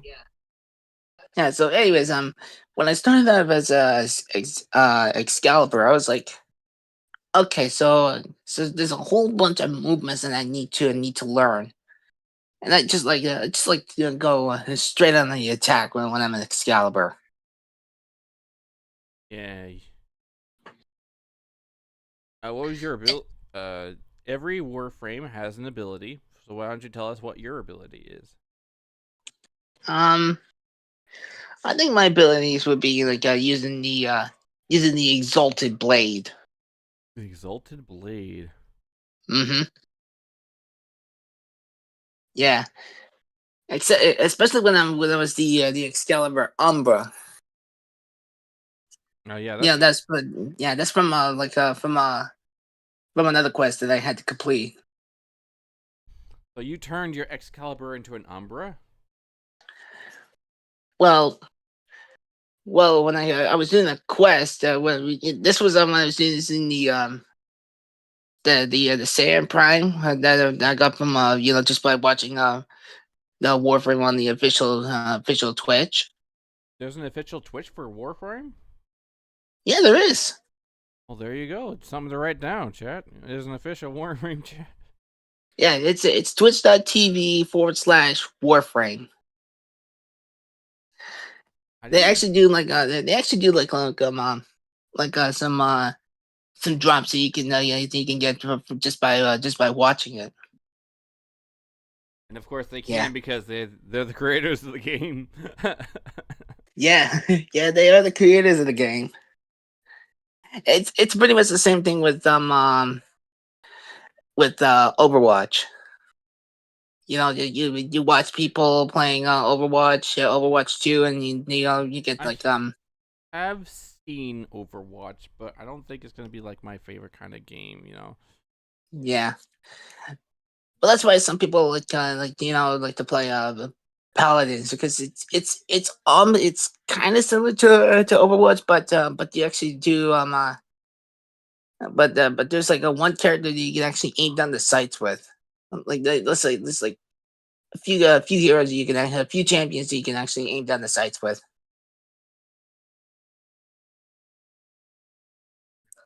Like one of the champions that I knew how to aim down the sights was Victor. Victor, tell us about Hmm. Victor. What do you know about the story behind Victor? Well, I remember I was playing Paladins when I was playing as Victor. First of all, it's spelled Viktor, not like a Victor,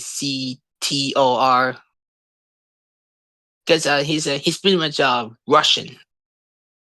A Russian So he's Warframe?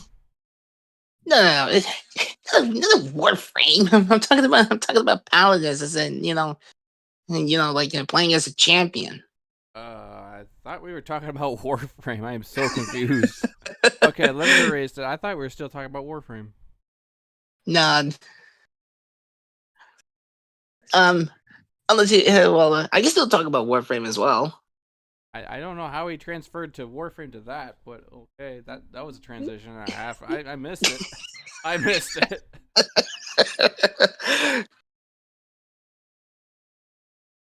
Yeah, it was Yeah, very sneaky transition. yeah. That's okay. That's okay. That's okay. We can switch, I suppose. Yeah, we can switch back and forth. All right. So, tell me about Paladin. What game is from the Paladin? Or is it just called Paladin? It's literally just called Paladins.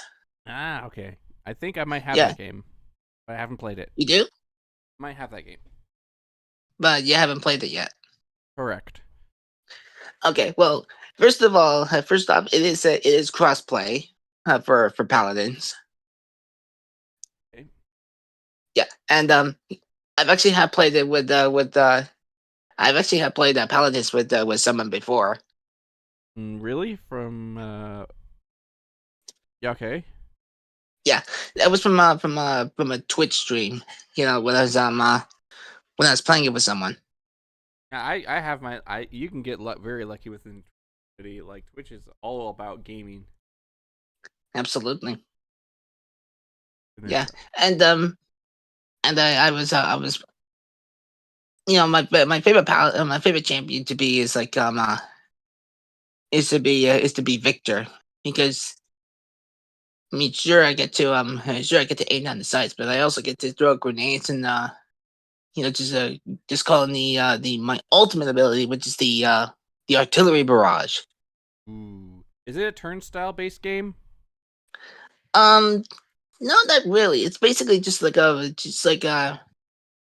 it's basically just kind of like Overwatch, but Ah, so you yeah. throw So grenades like Overwatch. You shoot down the sights like Overwatch, but you're a paladin, which well, has like lots of sword abilities. um, not it's like every champion has their own different abilities to use. Okay, so But yeah, I've been you'll see what I mean now when you start playing it. all right. Well, I guess I'll have to do some research. Yeah, you're gonna have to do a lot of research and maybe just like watch other people play Paladins. Maybe you'll get the idea. How did you come across paladins and how did you start playing? Um, I came across Paladins when I was like, okay, so so this is like similar to Overwatch, but you actually get to but you actually use my different abilities. I was like, hmm, that could be a game I like to try. So I got the game. I tried it out and I was like, this is actually kind of fun. Yeah, and Victor was the first champion I've ever played as. You've stuck with him ever since? I sometimes I switch over to other champions like Rom. Who's Rom? Um, might find this hard to believe, but Rom is a guy who has who has like a big machine gun on his right arm, Ooh. and All right, that reminds me of a Final Fantasy character from Seven, I think. Mastered in Final Fantasy Seven. I have seen a Final Fantasy VII remastered. Yeah, that reminds me Is of that guy. is that Barrett? Barrett, yeah, Barrett, the guy with the Yeah. machine gun with an arm. Yeah, I believe that. That looks cool. Yeah. I'm an American. I would believe that would be cool.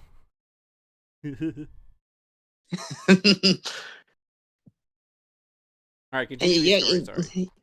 Yeah. So, Paladin. anyways, you can actually like get like different skins for each of your champions. In like different Mm. colors or different. Like different outfits. Like different outfits, different like skins. You can get like And do you collect those over time when you battle, or do you just collect them? you actually earn them by playing as the same champion until you can reach their max So you level. level up the champions. You level up the champions. Not only that, but you go also level up yourself throughout your progress. All right, does it improve your hit points or attack level at any point, or no? Um, Did you make Just a bagel yet? Just your experience. Oh. Diego Master is having a little bit of a technical issue. So while we're waiting for him, let me remind you that we are a very friendly server, and we would like to know new. yeah. So anyways, I think there's like different cards you can get for your champion. Like you can increase your health by a certain amount of points. Oh, so you do increase your health. So it is not a very balanced battlefield at the end of the day. But is it very balanced? Yeah. Do you think it's very balanced? I would say it's fairly balanced. I mean, at the end of the day, I don't think any battle, whether you go to it or not, is very balanced. Right. But because there could be some other players out there who might have more health than you. Right. And you have to rely on your teammates to actually work together and do a lot of damage. Yeah. Okay, that actually sounds very realistic, and I like that part of it. Mm-hmm. That's what I do all the time. I sometimes work together with the teammates who do more damage. Do you do with the one with a lot of defense or no?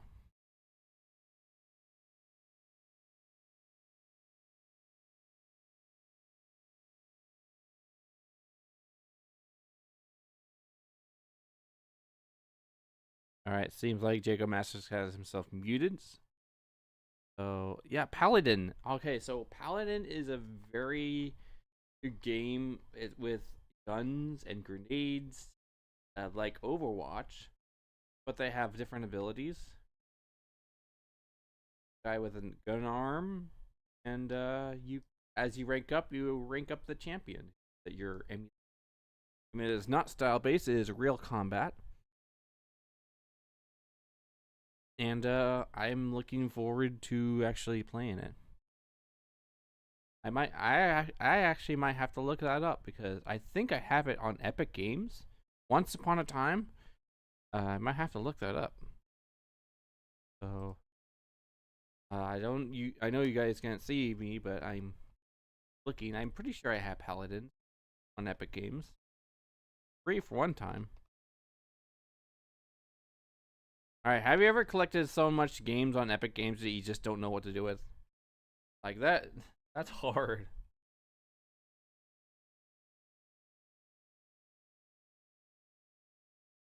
Especially since you don't know what you want to play.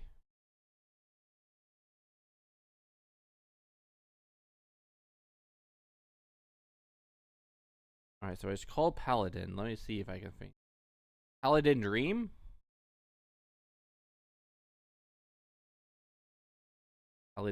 Paladins plural. Paladins Dream. Paladins is free. I thought it was okay. I thought you had to like pay for it. Oh, it's already free. Base game is free anyway.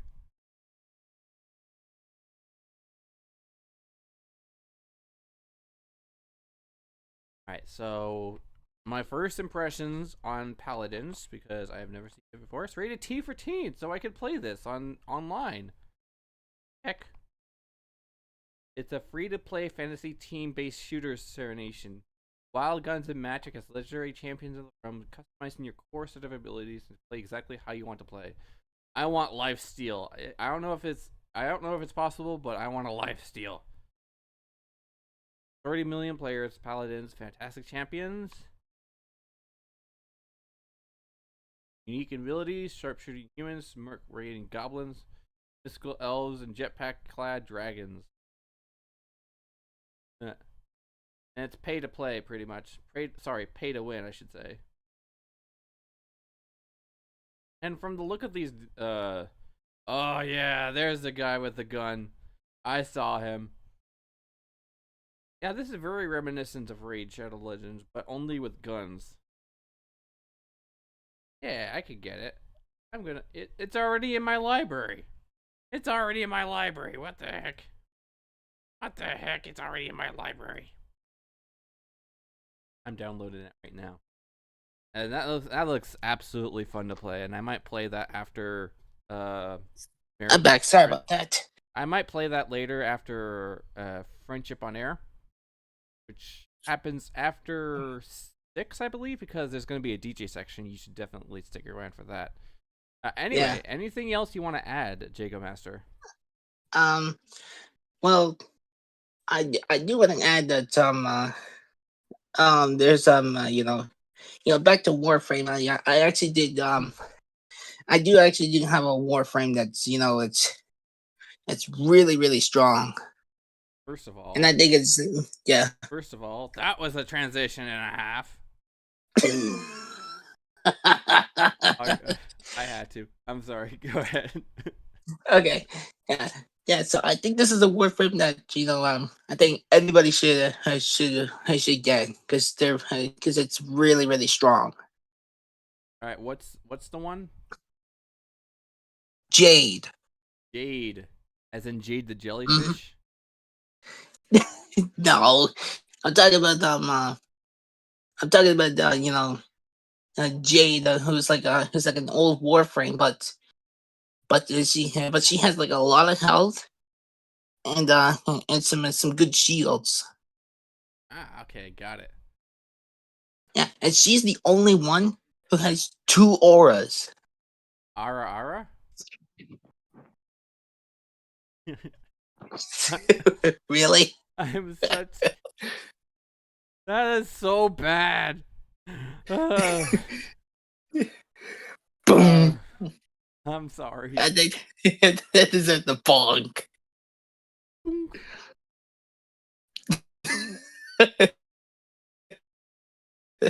Yeah, yeah. So it's the only it's the only Warframe that has like 2 auras. So I was able to put like a Dreamer's Bond and Physique. All right. This I forgot the name of the Jade. Jade was Yeah, Jay, you got it. and has superior shield power. Yeah, she's mostly a support Warframe. Ah, kind of like Mm-hmm. almost like Stynex. Yes, because Stynex has a lot of shield power from what I've experienced. Yeah. I don't think this Stynex is a very powerful gladiator. I would say. You don't think so? No, I don't think he's a support role. He just has a lot of shield. I think Jade's is a little bit more a little bit more better than Stanix. Seem to have been. Wait, what? That's weird. OBS just stopped. Stream is reconnecting though. Oh, okay. I am recording though, so if you want to keep going, we can keep. There won't be any questions Okay. though because nobody's watching at the moment. Oh no. So yeah, that's Warframe. Yeah. Anything else you want to add on Warframe since you've got a lot more time now? I would say well if anybody wants my help to to help them out, help level them up in Warframe, they can always add either you or me in Warframe. So Yeah, we we're can gonna. Yeah, we should probably share our usernames because it's a yeah. little bit complicated. Mm-hmm. Mine is Ken hyphen do exclamation underscore. Sorry, Ken hyphen do underscore studios because Ken Studios was taken and I had the creative. Yeah, and my Warframe name is Master 2112 #981. And there you go. That is the Warframe. That is Warframe according to Jago Master. There you go. A round of applause for Jago Master for helping us out and doing the panel. Thank you so much. Thank you. We will be taking questions right now. If anybody else has any questions, feel free to ask them. I will go scrolling up now. Which Warframe would be your dream Warframe? Well, that's a good question. Well, I already have my dream Warframe, which is Yeah. Okay. Hmm. It's Jade. So yeah, yeah. So Jade will be my Warframe. Okay. Cool. We also have a. Is there life steal set in Paladins?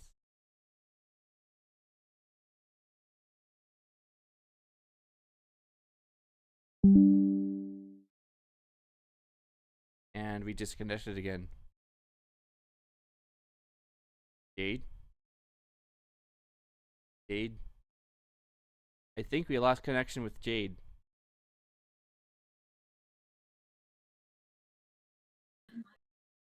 Jade, you there?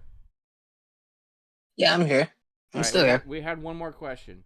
We had one more question. Is there a life steal set in Paladins? Yeah, I'm still here. We have one more question. Can you hear me? Yeah, I'm still here. Okay. Can you give me a different response than I'm still here?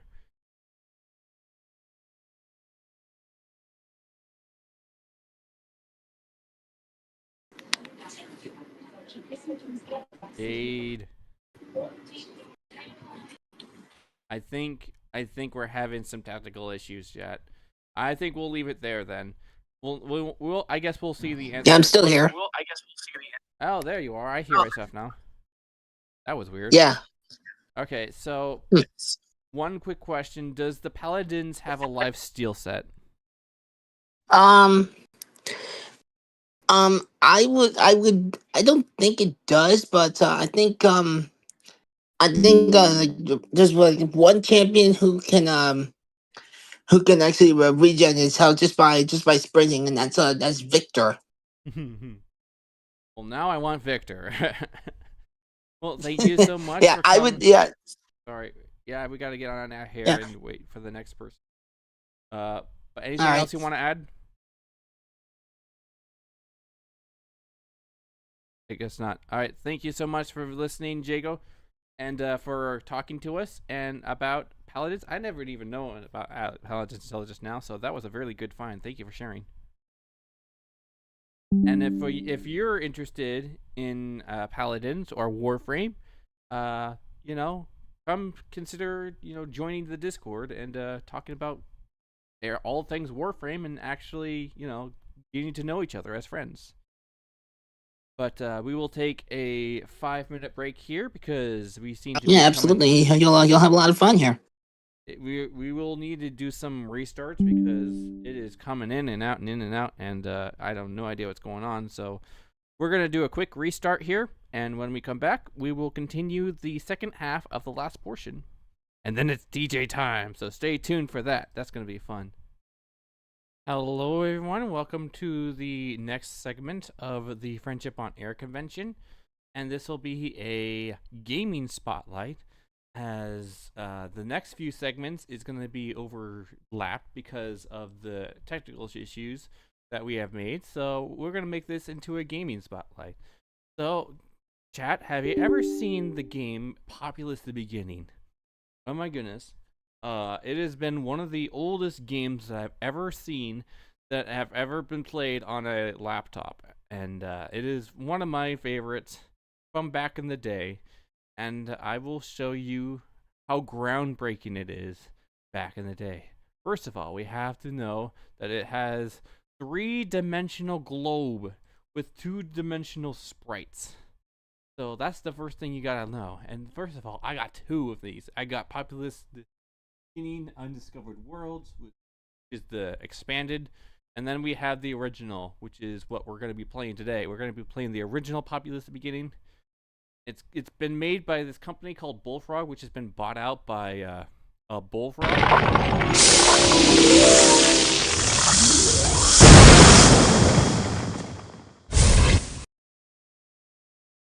The Bullfrog production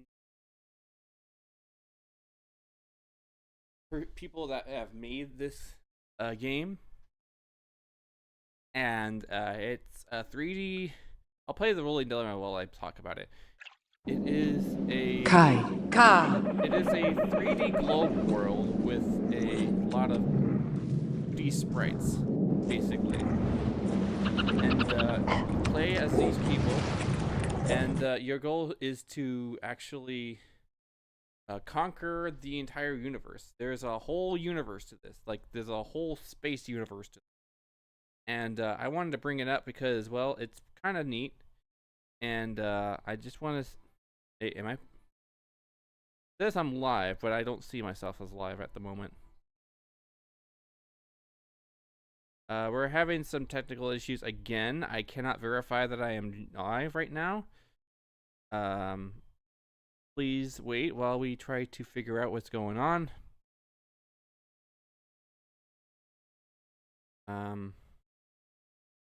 First of all, am I even streaming? No, I'm not even streaming. I need to share my screen.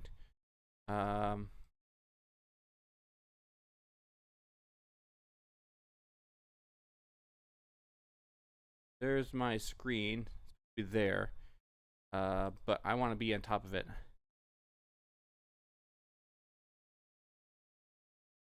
I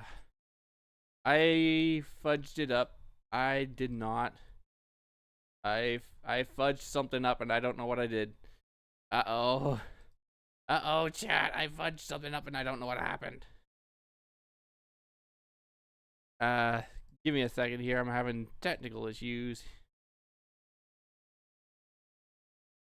Yeah, it's showing this now and I don't want that. Well, we're having a little bit of a Discord issue then. And now I just made it a bit worse. There we go. That's exactly where I wanted to see. That's exactly where I wanted to start off of. Okay, so I got that going. Now I got this going. Let's go ahead and transition.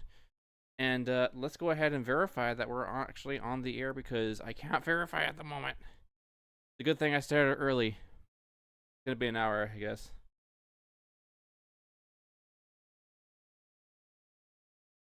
Let's see. We need Twitch. Their schedule. See if I'm actually streaming because I can't verify at the moment. Hard to see what my screen is. My app is not telling me. It says I'm live, but it's scrolling. Heck. Oh, there we go. I see it now. My app is not telling me. There we go. Okay, so now we have verified that we are indeed streaming. And I can finally see that I am actually indeed streaming. So, yay. Okay, verified. Alright, so let's go to the chat and let's go ahead and see what happens when I do this. If I switch it back, will I see what's going on? Yes. Okay, excellent. All right, so this is Populous at the beginning. And I will tell you what this is. We need to turn music sound really down. And we'll play the demo. So this is a 3D world. And your goal is to beat the other person. And you find all these kinds of temples of knowledge, which you try to make, you try to beat the other team with. At the first level, you get provided one. And at the edge of it, you get to create your houses, you get to create little barracks, but you have to earn those pieces of knowledge.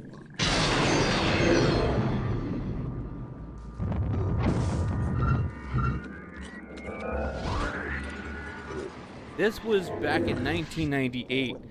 This was 3D graphics in 1998. It was pretty spectacular back in its day.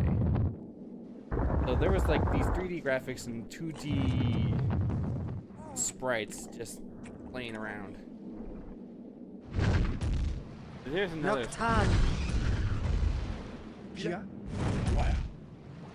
So these is a battle simulation. There's lots of people. And these balloons will actually come to play later. And fishing boats as well.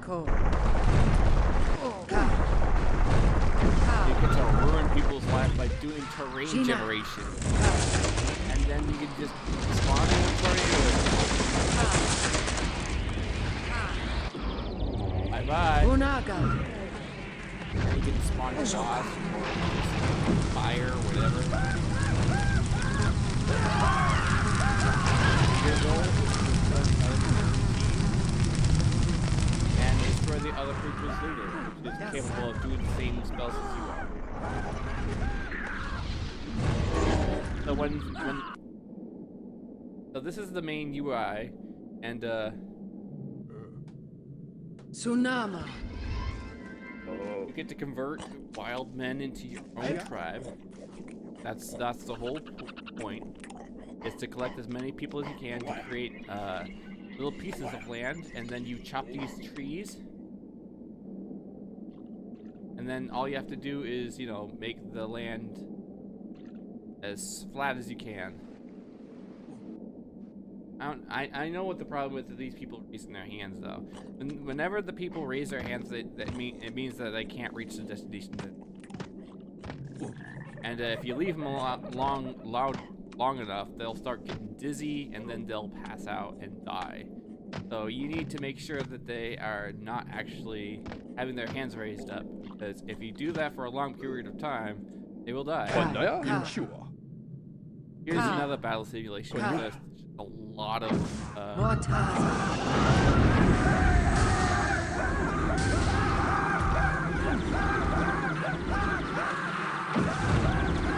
at how much chaos this is. This is back in 1998.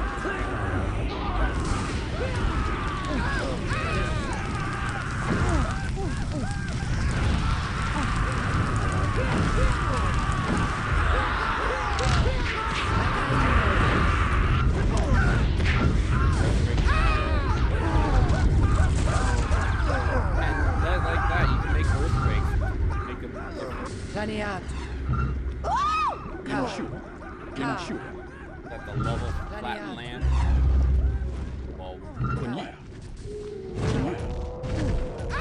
Now these people can just snipe people in the corner.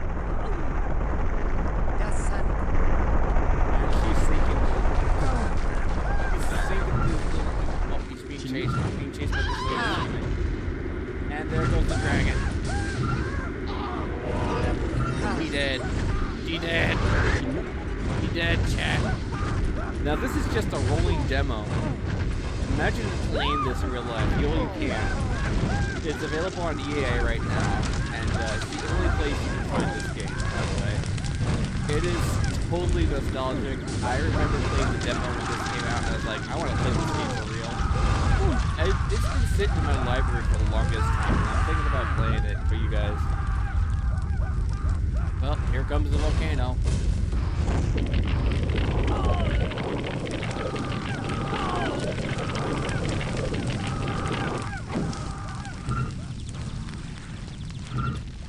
Hey, you could just spawn in a volcano like that. Yeah, sure, why not? Alright, so this mechanic is very interesting. Once you put these guys next to a priest, they won't, they'll just listen to him, and then this is basically a monk. Now, when you're going against when people are going against monks, they try to get converted. And you can use your monks to convert other people. And then now we have two different kinds of warring, which is very funny. It's really funny about that little situation is that there's two different kinds of monks, one converting the other and the other converting the other. And the only time you can actually get them to not preach is to get them with another monk.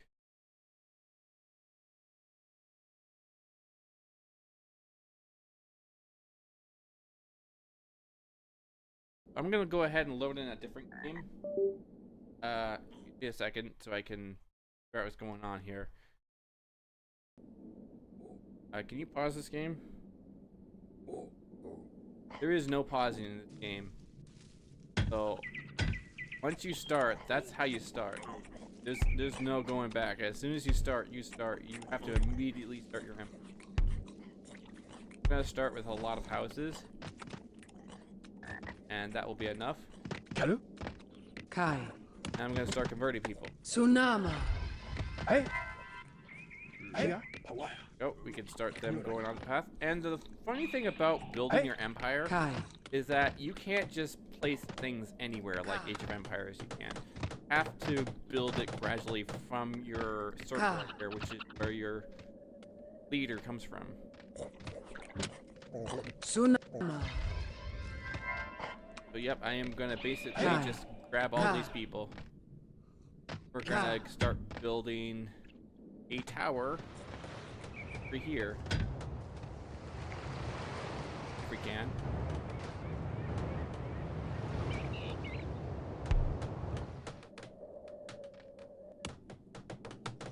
Ka. Yep, that's pretty normal. Go ahead and start this. Ka. While these people are waiting, we can put that there, and of course we can't just put that anywhere.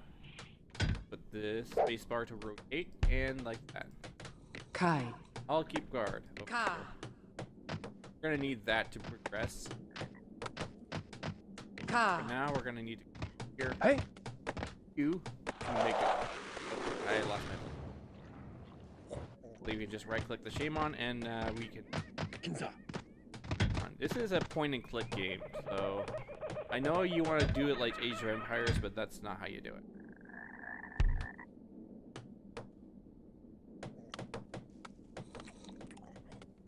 Here. Power.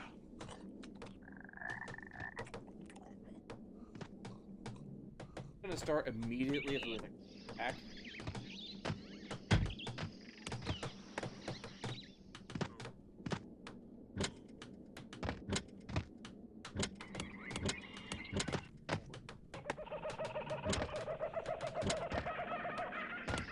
Kai.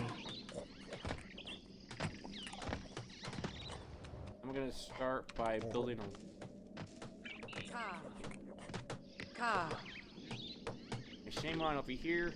It's a strategy game, kind of, but it's a real-time strategy.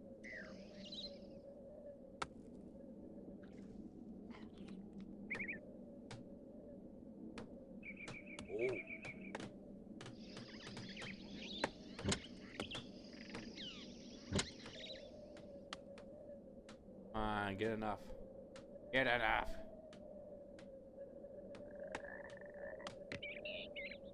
So, and we can just terraform Two the Scots. Earth. Just terraform this entire plane. Bam. That's how you do it. Ka. And now we can just walk on up. Ka. Here. We're gonna grab some forest material. Power.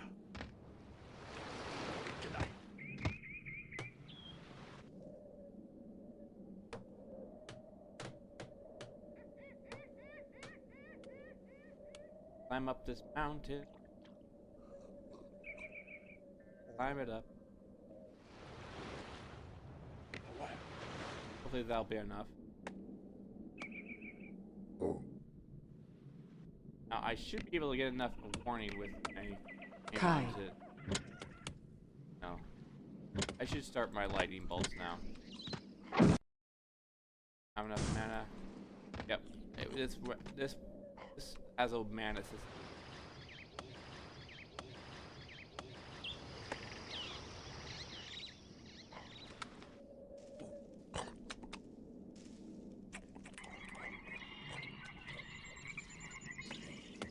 Luckily, I can just keep converting these. Tsunama. Wieder geleitet. Now you have to worry about your resources, because once you run out of trees, they will grow back, but it takes a long time for them to.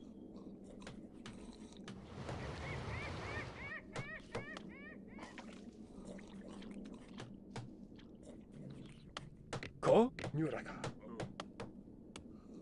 Now we have 21 people, and we're gonna need some more houses. I just.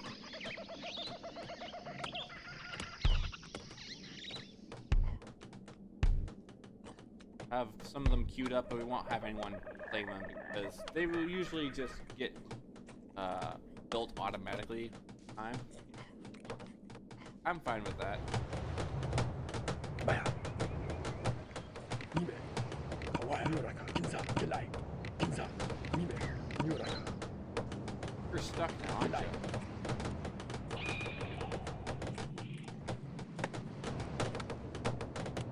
Go.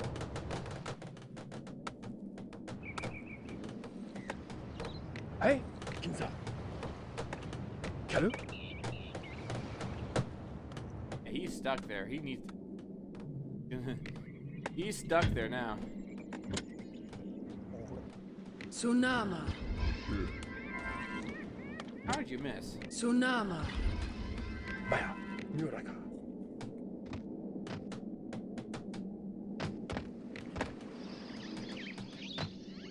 Oh, there goes my last wood.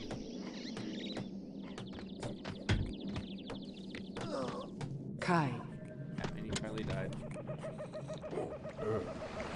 Tuscazzi.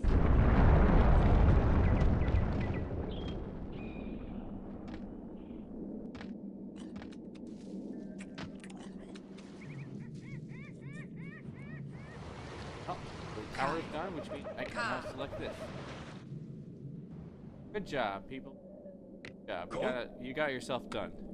You got it done. That's pretty nice. Now it's time for you to go over here. Build a tower over here. No particular reason.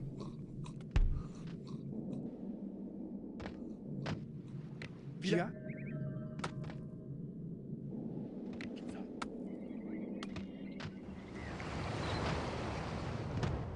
Still climbing the mountain, but it's a very long journey. They have to go all the way around to get up there. Or they have to be smart. I don't think they're going to be smart enough to actually put a land bridge over there. It requires some ingenuity. Now, here's the real question. Can I reach them? Yes, I can. Ka. You thought that was going to be a good plan.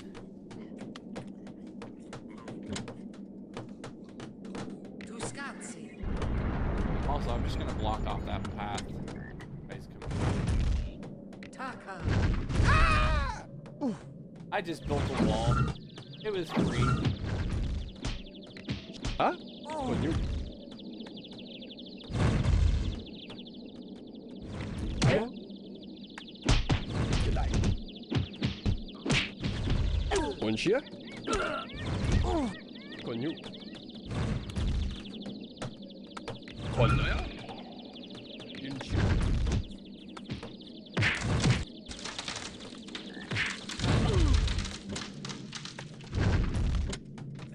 Taka. Easy. Villa. You.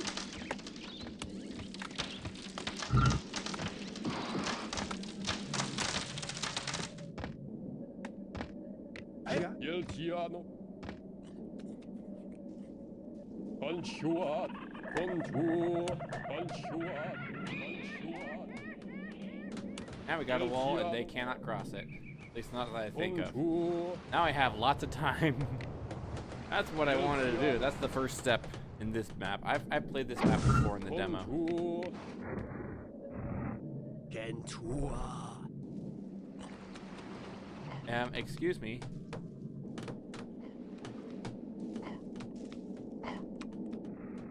There's an entrance back here. Aya. And where is this? We're gonna need all of you. Aya. Aya.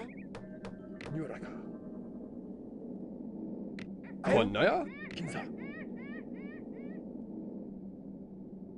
Onshia. Konyi. I'm gonna have you go here.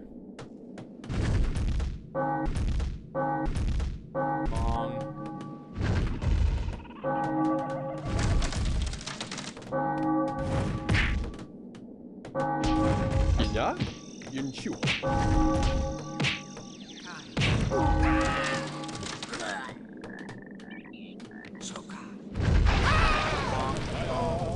Died.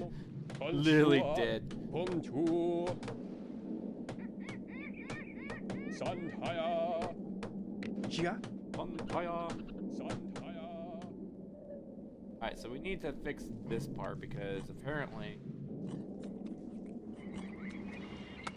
he's talking about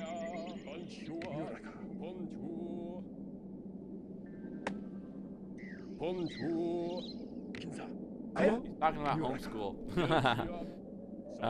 That's the great thing about this. You can just change the terrain and make it worth your while. Ka. Alright, so we're not gonna go that way for a good long time. However, we can route them. From here to here. If we can do that, then that will give them a choke point.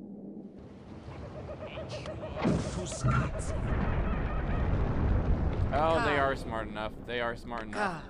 I was wrong. They were smart enough. Shoka. Shoka. But I'm smarter too.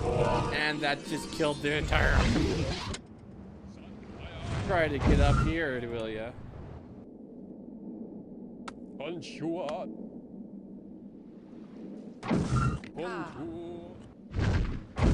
Ka. Taka. Ka. Stronger.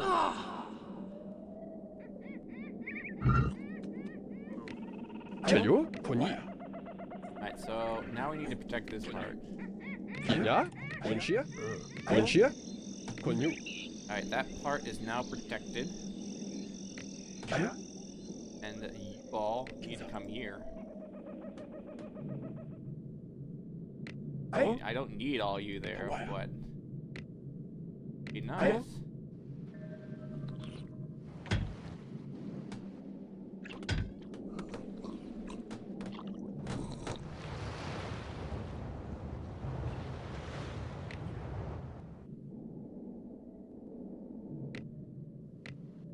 Kai. Alright, so I'm gonna move this person here. I'm gonna move this is called a Shaman, my main unit. And he's very nice in actually trying to provide for the land, but I'm gonna create a choke. Tuscazzi. So that basically I wanted to make it so that they only have the option to go this way.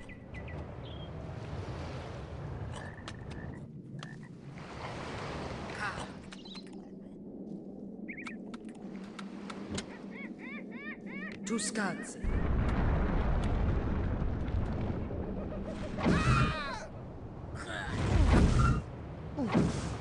I wasn't ready.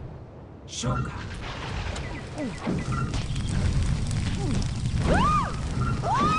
Ka. Ka.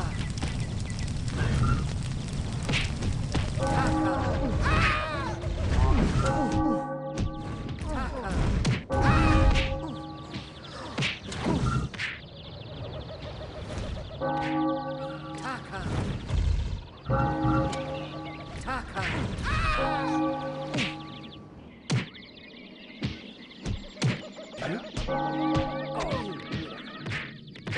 Konchia? Yunchu.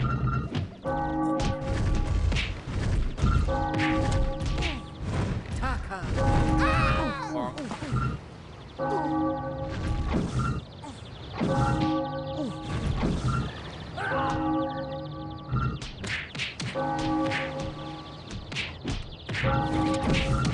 Shoka. Konchia? Koni.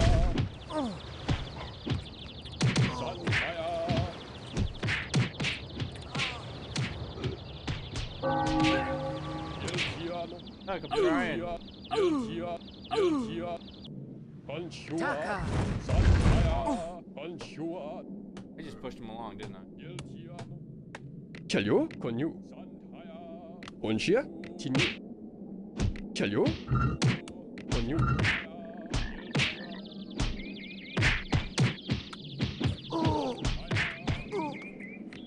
Ina?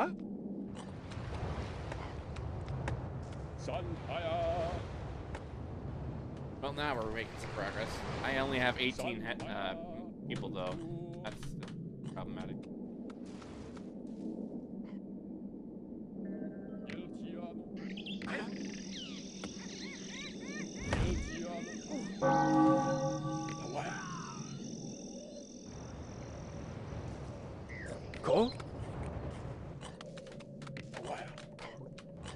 Now I have some fire warriors.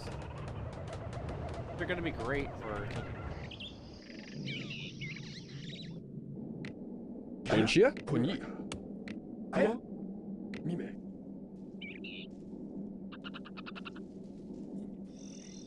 Aya, Gelei. Wieder Gelei. Ko, Kinsa.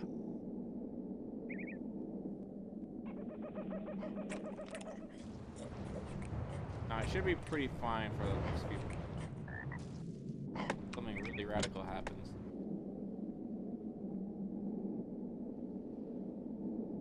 Tu scalzi.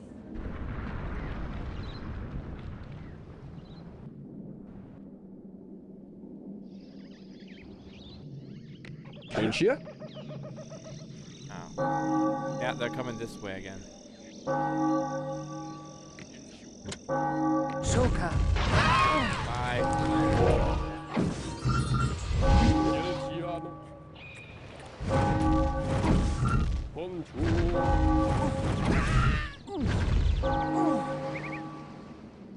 Yeah, just convert people. That's all you need to do. Just convert people. Bonaya. Bonaya. Let's do an advanced attack.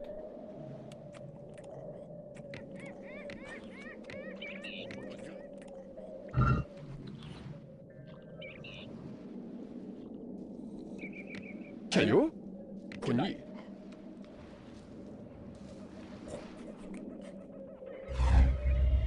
Bunchia.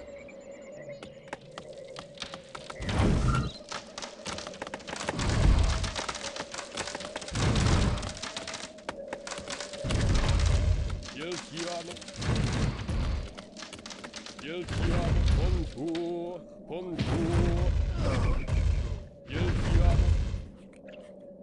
Bonjour. Sandhaya. Kinsa.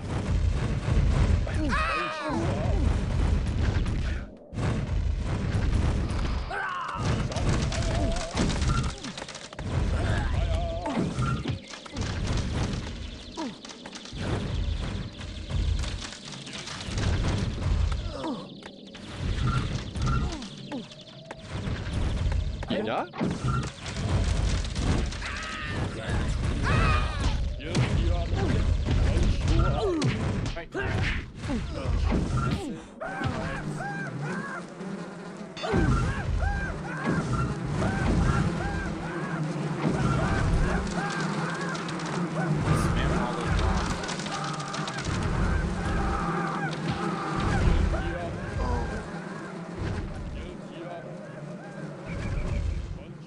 Alright, that should be enough.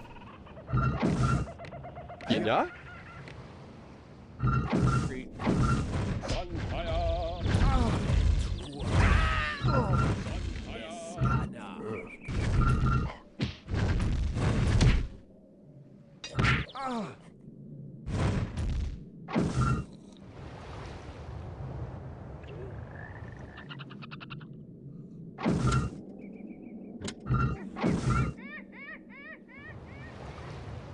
Hey.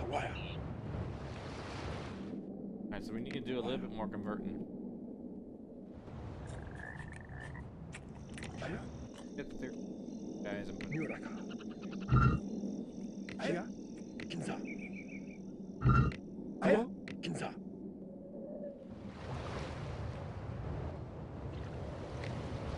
Yeah, this is a strategic game. So you Chayo. think about what your next strategy is going to be. Enciendo. Kai. Chayo.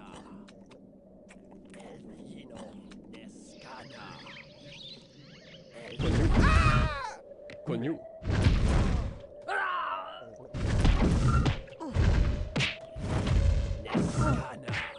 Inshu. Kai. Ka.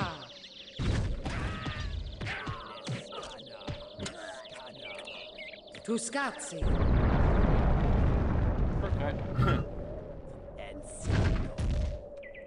Ka. Ka. Geltiano. Bonjour.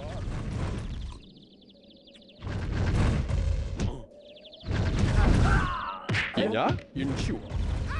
번유. You're going. Kai. Stop it. Ka.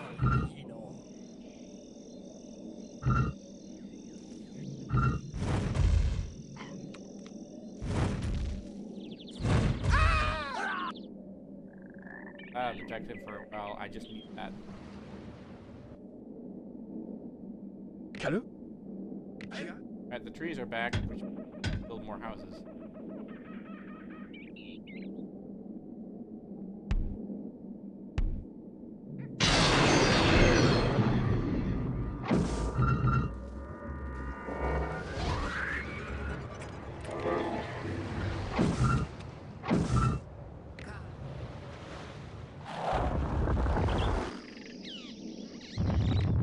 인치야? 인치워. Pull it. 인치워.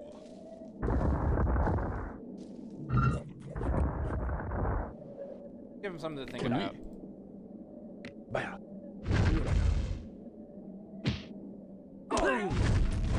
켈요? 번이.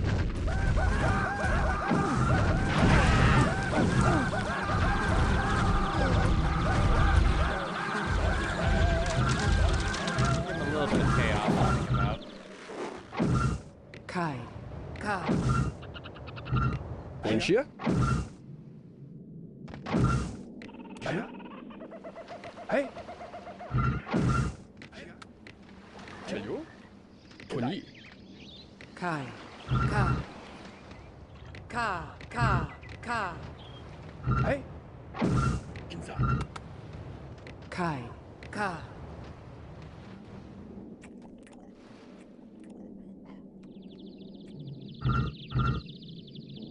That's an army. That's okay. I can.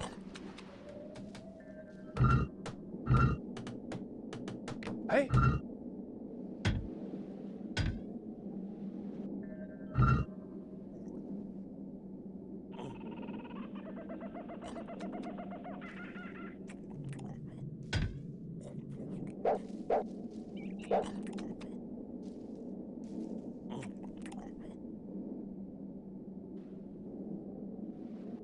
That's problematic.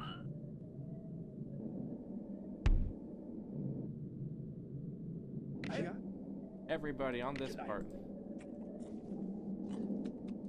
Got lots of trees and a lot of peoples. Let's make it happen, people.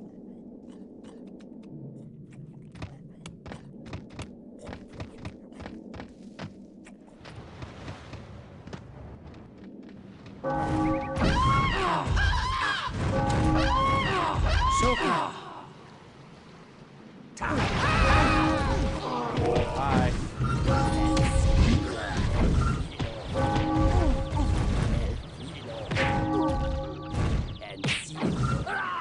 Ring that bell. Taka.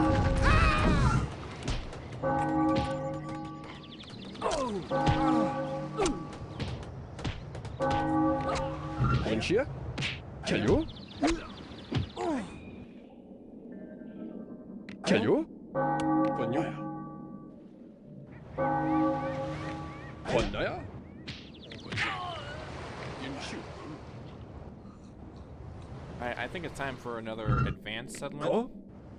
Let's see how long it takes for me to actually get a tower up here. I'm trying to hide one right next to this one.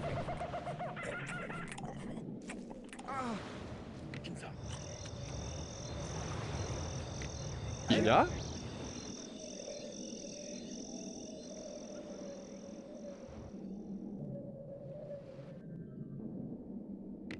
아야?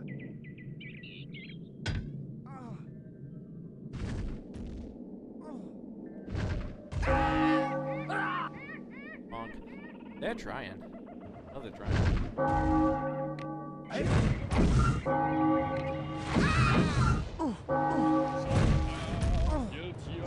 인치야?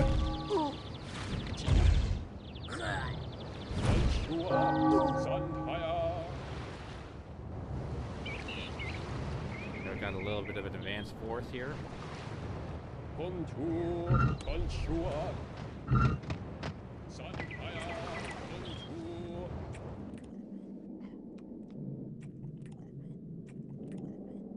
Sandhaya, Bonchua, Yiltia, Bontu, Honaya, Honaya, Honaya, Honaya.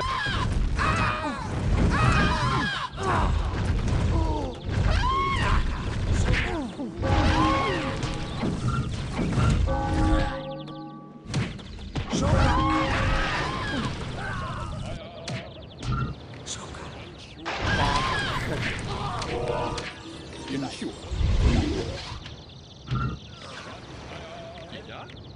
Yenshu.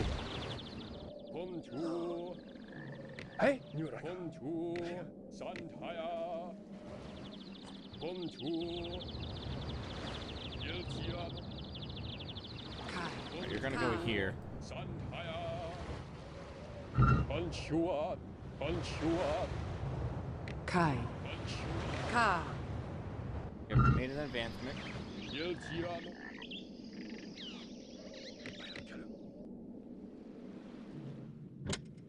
Tsunami.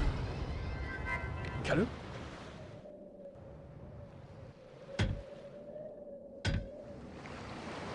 Make a tower right here, but we're not gonna make it yet. Just secure this space. Kalu. You guys, we're gonna be guarding right there.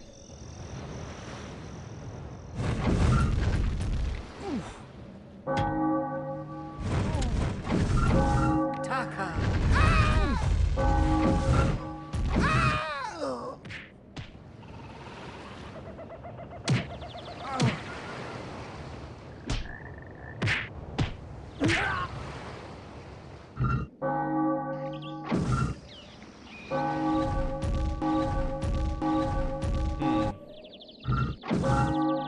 Yenshu.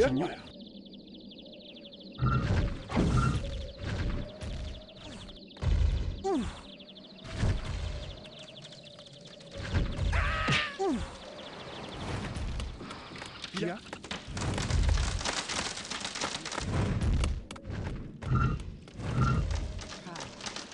I do get past. Anymore.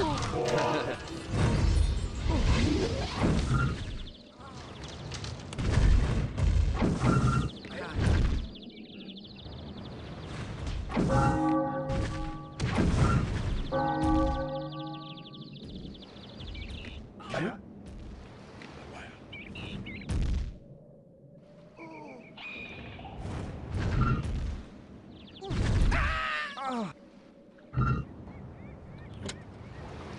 Tuskadze.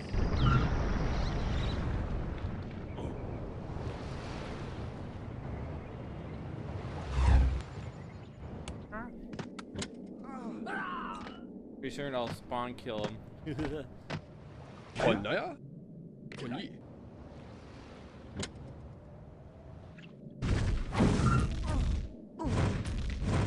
Kalu. Yenshu.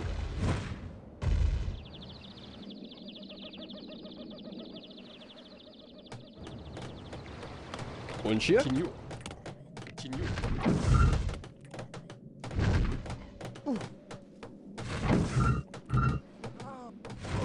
Tinyu.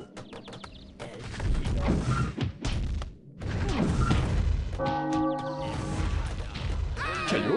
I'm losing. Why am I losing?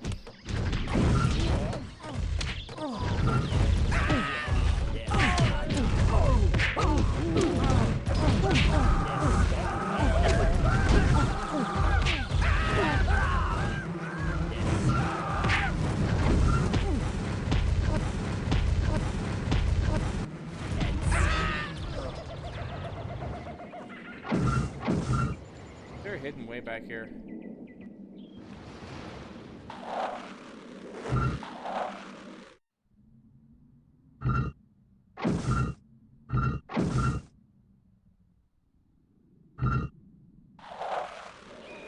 Encino fino. Escana. Encino. I lost. How did I lose? Kai. Kai. Kai. Alright, retreat. Ka. Ka. Kai. Ka. I guess there's only one answer for Ka. that. Overwhelming force. Ka.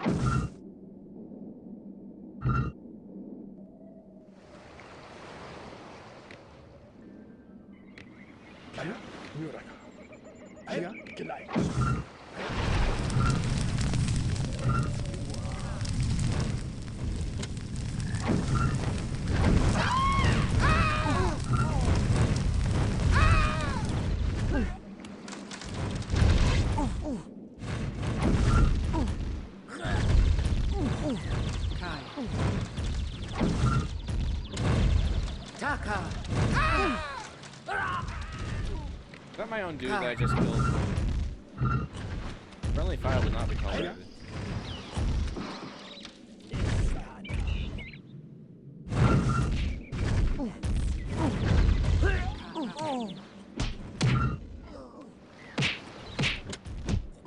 Taka. Yeah, focus on four things at once. Alright, well. I'm gonna do a sacrifice. Ka. I need more time. Ka.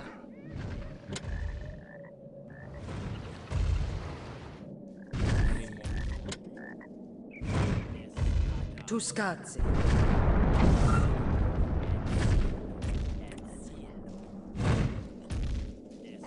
Kai. Kai. Kai. Ka. Okay. Ka. Where we make our last stand, Guy and me. We have to make this. We have to stand here. Kai. Tsunami. Kalu?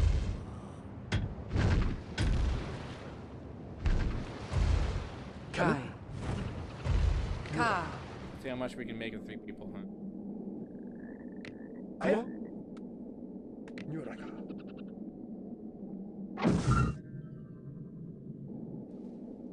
So that's Populous the beginning, and I'm gonna take a 10-minute next break here because, well, let's be honest, I think I'm gonna take a lot more time than I'm given here.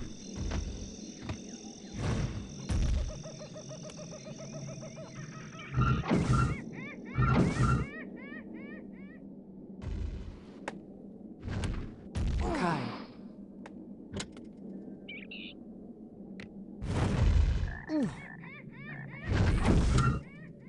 Taka. Kai. Ka.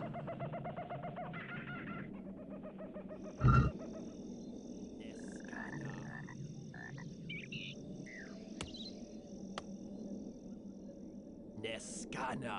Gentua. Gentua. Hey, I'm listening, buddy. I'm listening, buddy. Anyway, that's Populous the beginning. It's a little bit of a taste of what Populous is. It's a very strategy game with, like Age of Empires, only 3-dimensional. And this is how I wish Age of Empires really wished to be. And the people who actually made this, you know, just props to them for actually making some. But yeah, we're gonna head into the DJ section next, and we will require a little bit of time to actually get that done. So stay tuned for the DJ section because we're gonna have some fun next time. So stay tuned for that. We will be right back after these messages. Brought to you in part by Raid Shadow Legends.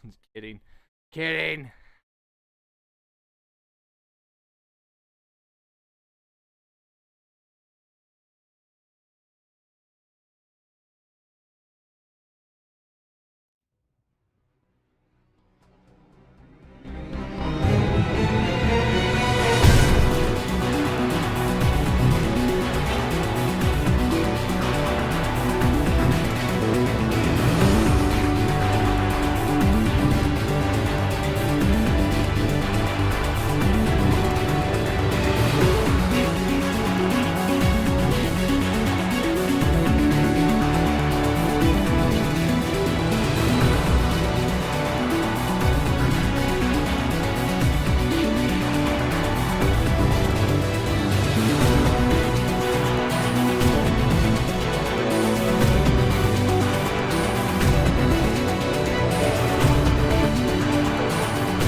Ladies and gentlemen, who's ready to get started with a DJ party?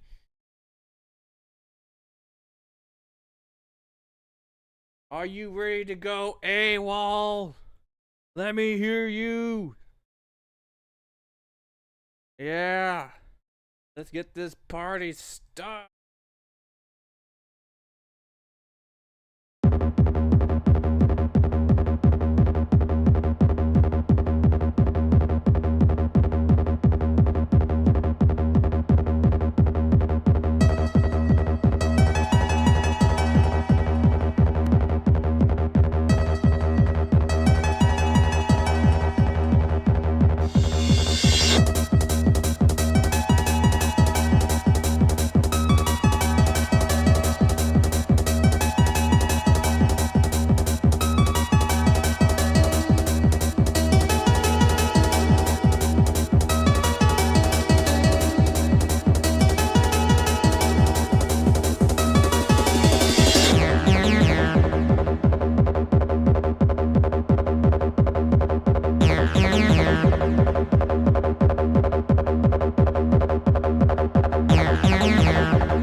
Life here began out there, many countless centuries ago. They made it perfectly clear that we are not alone in this universe.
They made it perfectly clear that we are not alone in this universe.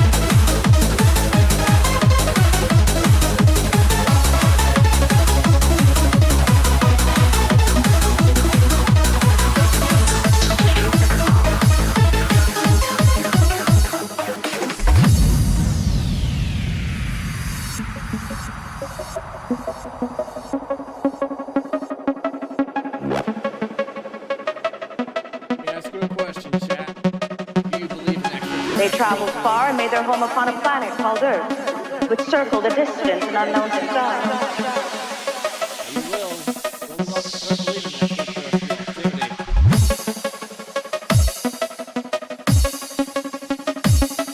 the extracurricular activity of you moving your body.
Are you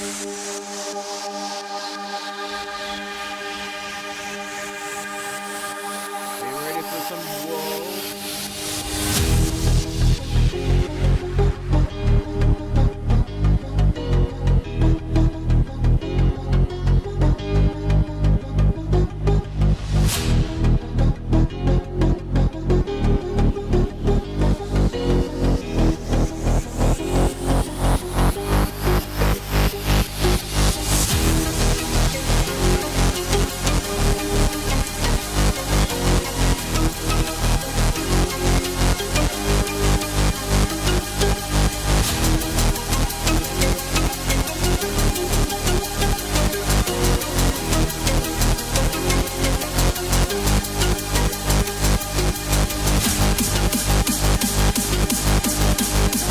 Come on.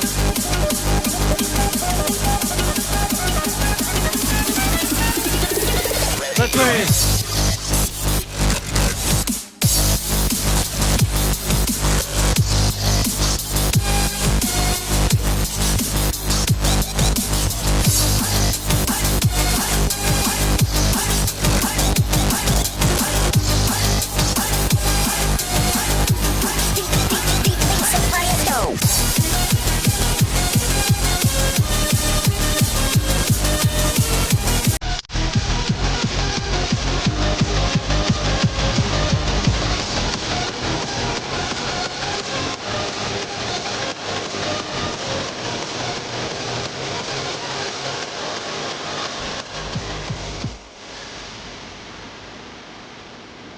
All right, drink some water right now.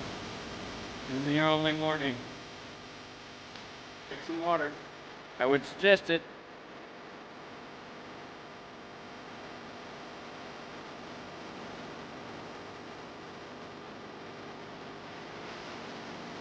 Get it.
Burn it up.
You having fun?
Chat, we're not even halfway done yet. I was done. You thought I was done. Here, just get this party started.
wrong with the visualizer? Maybe we can use that for our reaction. It must die.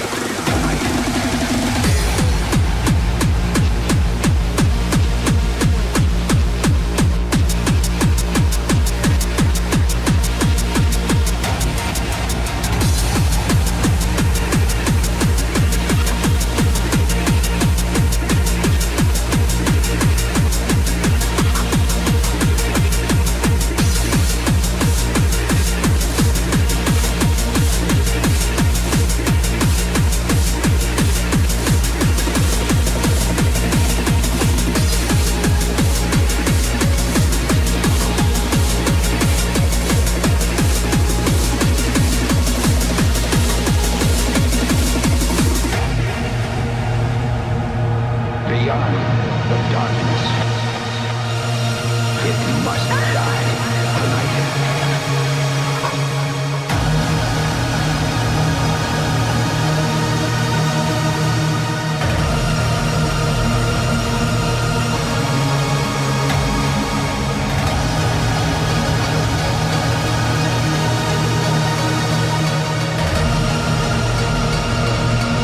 Break.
7 years ago, the Icarus Project sent a mission to restart the sun. But that mission was lost before it reached the star. 16 months ago, I and a crew of 7 left Earth frozen in a solar winter. Our payload, a stellar bomb with a mass equivalent to Manhattan Island. Our purpose, to create a star within a star.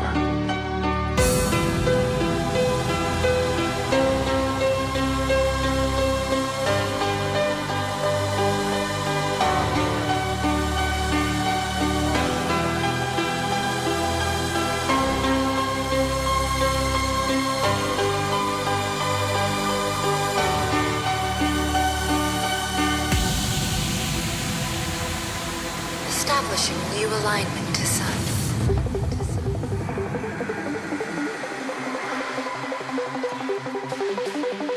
We're traveling into the sun now. How about that? It's gonna get hot here. It's already warm.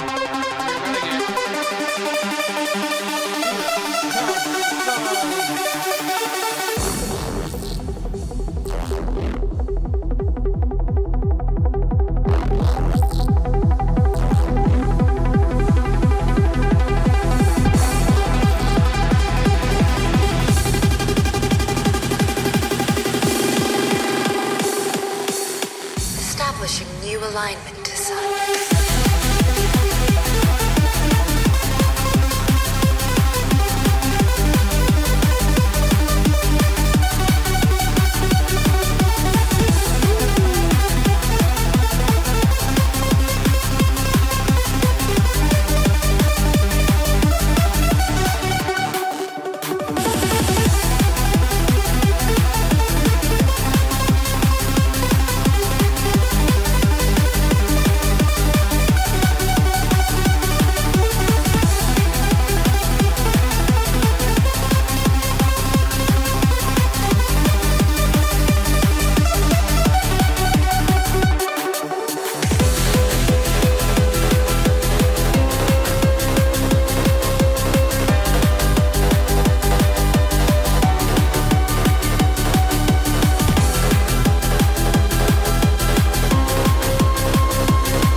You've been dancing, guys, for almost an hour.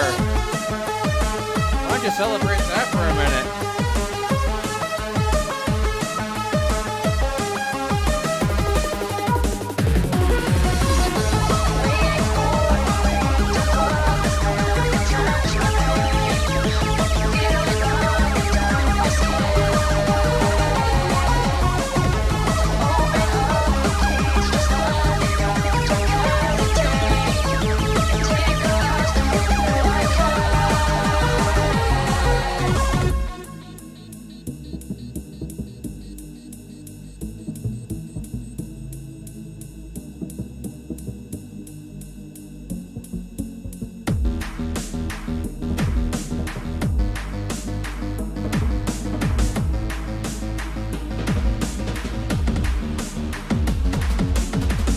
Some hours have passed, the sun should be setting now. I cannot walk on and fall to the ground. I keep looking up in search for a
were saying.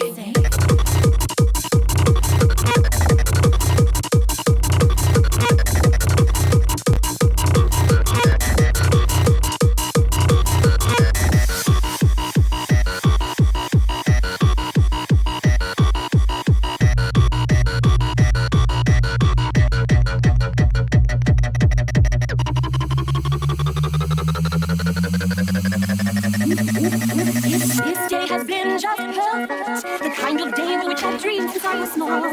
Every penny is in control, every stallion never rolled. Who says a girl can really have it all?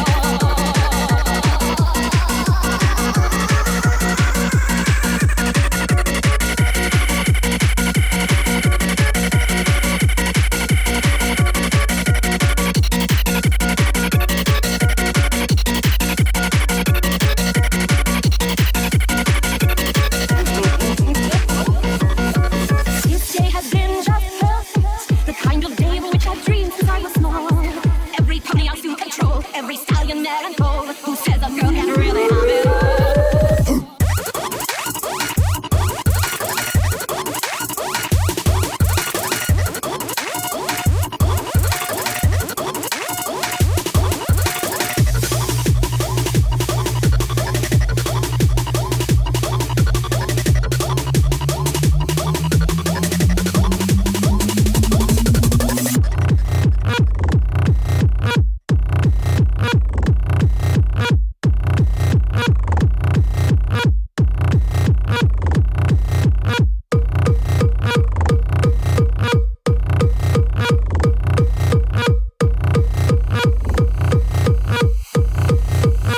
You were saying.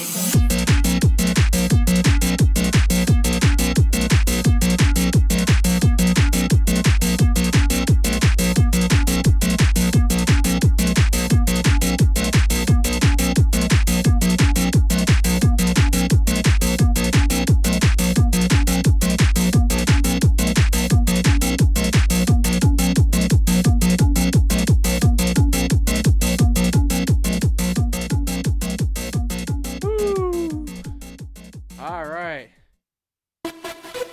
Oh, but we're not done. We've got to the final finale. So if you haven't already danced it yet, where have you been?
Space Jam DVDs.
Space Jam DVDs.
was the set. Thank you so much for coming to this Days Con.